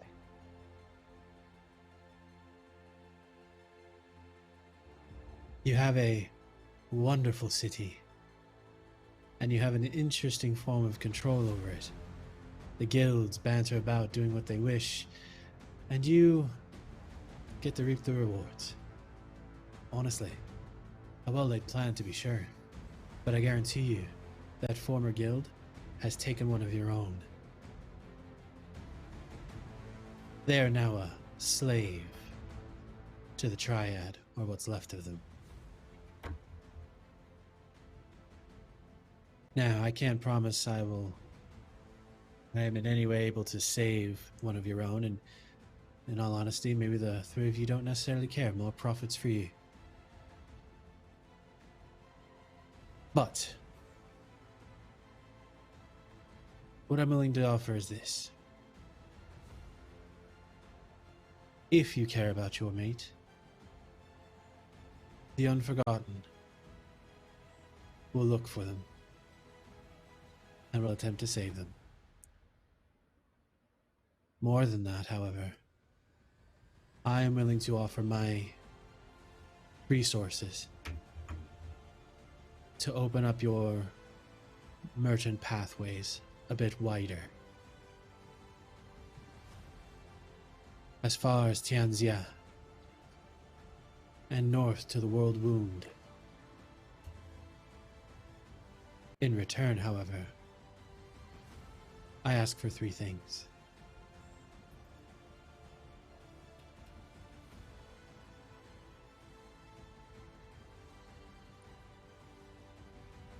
They nod. 1. You will allow an annex of the Alabaster Academy to reside within the city of Katapesh. You will fund it, you will maintain it, you will protect it. No guild shall have any quarter within the boundaries of the Alabaster Academy, and anyone who crosses that threshold is allowed to learn there free of charge. 2. You will abide by the rules of today, first and foremost, and ensure no quarter is ever given to the Triad or any one of its ilk, very specifically, Yuri. And lastly, at a time of my choosing, I will come to you, and you will give me the pendant for your alums. You will allow me to use that pendant and your alums for a period no greater than 1 week. Beyond that point, I can be hunted down at your choice.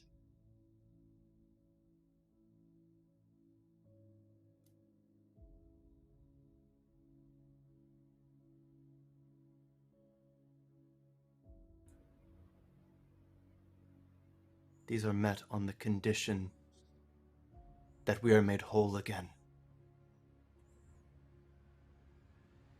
Yeah, The empty seat. Fill it. that's a fair term. We would you're stuck expect here on the this- same hospitality from within the Ravenswood. Is that correct? I mean, I wouldn't be hurting any of you if that's what you're asking. One looks to the other. He doesn't know.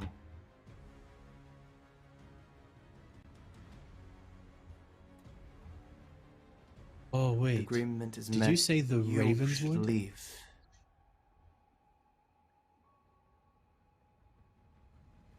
The meeting's over. Do we have terms then? We have terms. Very well. Packmasters of Katapesh, it was a pleasure meeting each and every one of you. Your secret is safe with me. The curtain I do have one question, opens. and you can answer it or not as you see fit. Where's your ship?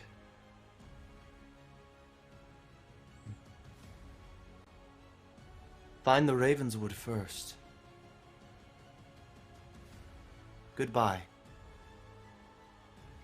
Goodbye.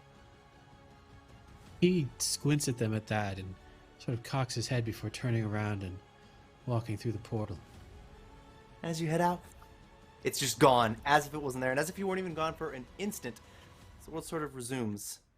Sailix isn't here, though. Savashu pulls you aside. Godkiller. Right. So. You told me the gem has your soul.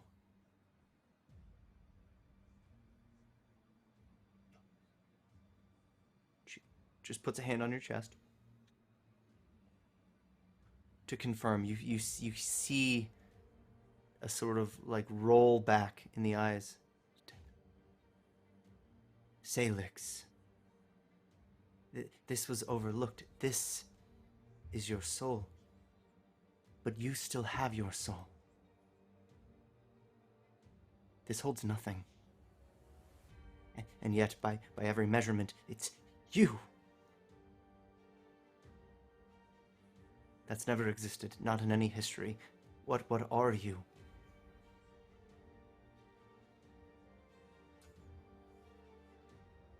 What is this?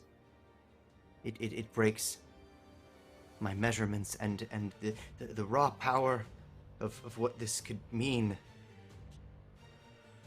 There's no equation. Felix taps Zavesu on the head. I'll be by to pick it up. She's gonna slap you. Like literally slap your hand. As a guildmaster. I don't think you understand.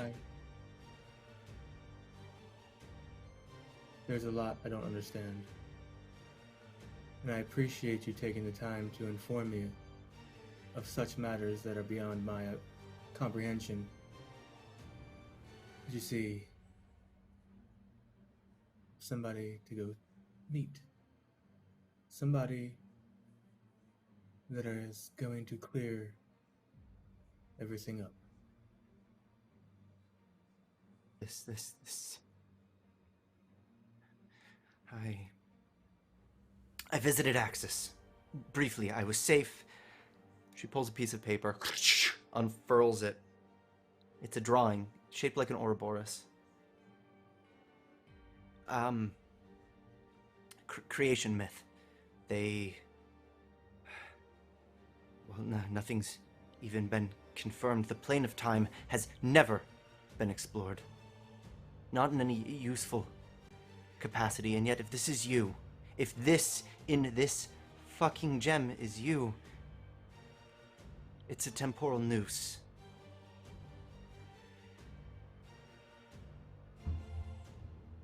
And it's bad. That's where we're gonna end off tonight, actually. On that, we're gonna zoom out here. I think it's clear what we need to do and where we need to go. And I'm satisfied with that ending. So, I think we should go around and talk about it. Because it's after midnight my time. And that sure is something. We'll start with the guy that's gonna kill me. Daniel? Hi guys. Hi. I'm Daniel. I'm playing Sailix tonight. I just got way more questions and no answers, except temporal something time loop, which I am gonna hate, because nothing ever comes of time manipulation. I don't know what you're talking about. But it's temporal nukes, but I don't know what you're talking about. Anyway, if you liked what we did here, come check us out in 1 week's time, and you can catch all of everything that we did in our YouTube channel. So yeah, go ahead and check us out there. All right. James. Hi, everybody. Thanks for watching tonight. My name is James. You can find me on Twitter at JamesRGlass. I usually just retweet whatever Sam posts. So if you're following her, you're pretty much following me. I played Legion, the Construct Monk tonight. And somewhere off in the world, I am also playing Waldorf the Bear at the moment. So yeah, want to see what happens with that? come back and watch us next Sunday. Same Pathfinder time, same Pathfinder channel. And while you're at it, go over to Patreon and check us out at patreon.com/pennyforatale. Reach out to us on social medias and let us know what you would like to see for your Patreon dollar. And yeah, once again, thanks for watching, and we hope we see you next week. Or I guess you see us. Come play in the chat. It's so much fun. Yes. Yes. Participate in the chat. For sure. All right. I'm bringing it over to our guest in Jen's seat. Really? Wait, can I take a second? Can I take a second to appreciate the absolute master plan that was swapping in the middle of a heist, just as a contingency? Like, yeah, like I'm gonna impersonate this person, but that means also you can impersonate this person. Fantastic. So yeah. Well done. It's a great ending. Great ending. I'm glad I made a shapeshifter. That's all I gotta say. Hi, I'm Steve. I played Kali of the Raven's Eye. Technically, I also play Emperor Rukari, but I don't think he's going to be in any games anytime soon. He's off doing the politics thing. But yeah, I had a great time. Kali is a very happy fox right now. The slavers are getting booted out. So she just has some time to relax, maybe thinking about heading home. Get that. All right. Next, we have Sam. Sam, Poppy really sprouted today. Poppy had a mission. Poppy had a literal an entire arc resting on her skill check there. And 2 hero points to get it. Tense. My gosh. Tense. Gonna need a clip of that moment. Good. I know Staffan's gone to bed, but he's like the MVP tonight. So you watched the YouTube VOD. Thanks, Staffan. You're the best. But hey everyone, I'm Sam or Scribbles. I've also been Weave the Tale in our Discord chat, Twitch chat, some chat. I go by that name. And tonight I played Poppy Ravenswood, the sister of Rune Ravenswood. We'll see if she takes his name back, I don't know what's going on. I feel too wholesome and nice, but it's great. It's fantastic. If you are interested in what we have a sister channel as well that streams basically every day. If you leave the tale, if you check out our Twitter channel, you can see the schedule. We do have the premiere of Alien on Monday. That has gone through a bit of some rough patches, but we are finally ready to premiere it, and we are so excited. And that will be at 8:30 with the GM of Party Wipe Games, Rindus, who is absolutely fantastic. So be ready for some dark alien horror stuff. But yeah, I'm super excited. It's gonna be good. It's a good season. Last, certainly not least, Mr. Smith. So, okay, I want to give some credit. We had not only a couple hypercognitions, but we also had a research system that culminated in this discovery that, by all means, I'm going to tell you right now, is not meant for the party to discover at all. It's in the book where it's like, yeah, they don't find this out. This is how it is. They don't find this out, but this is how it is. But like, that's Rune's thing, and he set out hard. If he didn't look directly at it, like he was looking right at the illusion. I was like, yeah, I get it.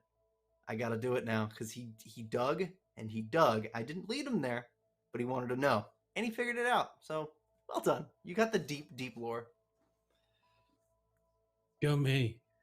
More importantly, at least for now, I'm Rune Ravenswood. Partially forgiven. Yay. Hell yeah. Really enjoy. Yeah, game tonight was good. Very happy to have Poppy out of immediate harm's way. Give it a couple episodes. I'm sure it'll happen again. But oh, look at that! Look at that! I'm getting a present and everything. That's awesome. Steve, man, I love having you here. It was so good. I really love Kali. What an arc! I know. I'm kind of sad to see Kali go. I will always, however, enjoy the fact that you're of the Raven's Eye. I'm going to say that's partially me. I know it's not true, but I'm going to pretend it is. But you can find me on at Mr_Smith. I am on Weave Show Mutants and Masterminds. If you want to come watch me banter about and be a rough and tumble origin story of a hero, Mr. Universe, should be interesting if you want to come on by. However, if you liked our shenanigans here, as you may have noticed, we are full of bad choices and drama, feels and foibles across the board. Come check us out. Tell your friends to come check us out. Let people know how amazing and gut-wrenching we can be. Because let me tell you, we go to great lengths to make bad choices. Bad choices make good stories. That's accurate. And I think we really love to tell the story here. But thank you all for watching very much. And I'm going to close out with that. All right. I'm Ian, Twitter, Ian V. James. That's about it. Ask me Pathfinder questions. I am obsessed with the system that I'm told I don't use right, but it's fun, and I like the way that I do it. So, always more to come. I'll be doing something Pathfinder every single week. Who said that? Strangers on the me? internet. I don't know. Yeah, but who is me? Yeah, I write emails to myself. I put it on a timer. Bones. Yeah. You're doing all right. You're doing fine. Gee, I wasn't even fishing. I was just trying to be funny, guys. Jeez. Man. All right, but definitely follow, because literally next week is Don't the you finale talk bad of the about book. Ian. That's right. Every week. Bust some knuckles here. You guys you had the ability to erode a lot of what is the dungeon at the end, this red pyramid. A lot of the encounters spilled out into other things, which makes it such that one adventure or one session will be the finale. Episode 74 next week. We wrap book 5.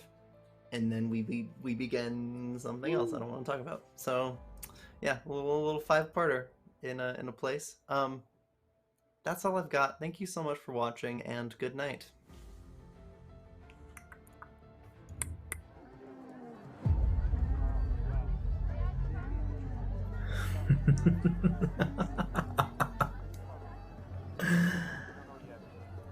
The jungle, Kintargo, Kovlar. Everywhere the Triad has popped up, they have fallen. They won't win. You're right. They'll never win. We've given them no quarter, forced them back into hiding at each turn, back into their holes. Where do they hide now? Along the Golden Road. Coin me and show their safety and buy them some time. No amount of gold will protect them from us. Us. Together. Beating death, breaking curses, and always finding our way. We'll find them. And then they'll know it's over. So run all you like. There is no fortress, no keep that will protect you, no army or force that will stop us. No matter how long it takes, we will find you, and we will destroy you. We are the Unforgotten. We are eternal.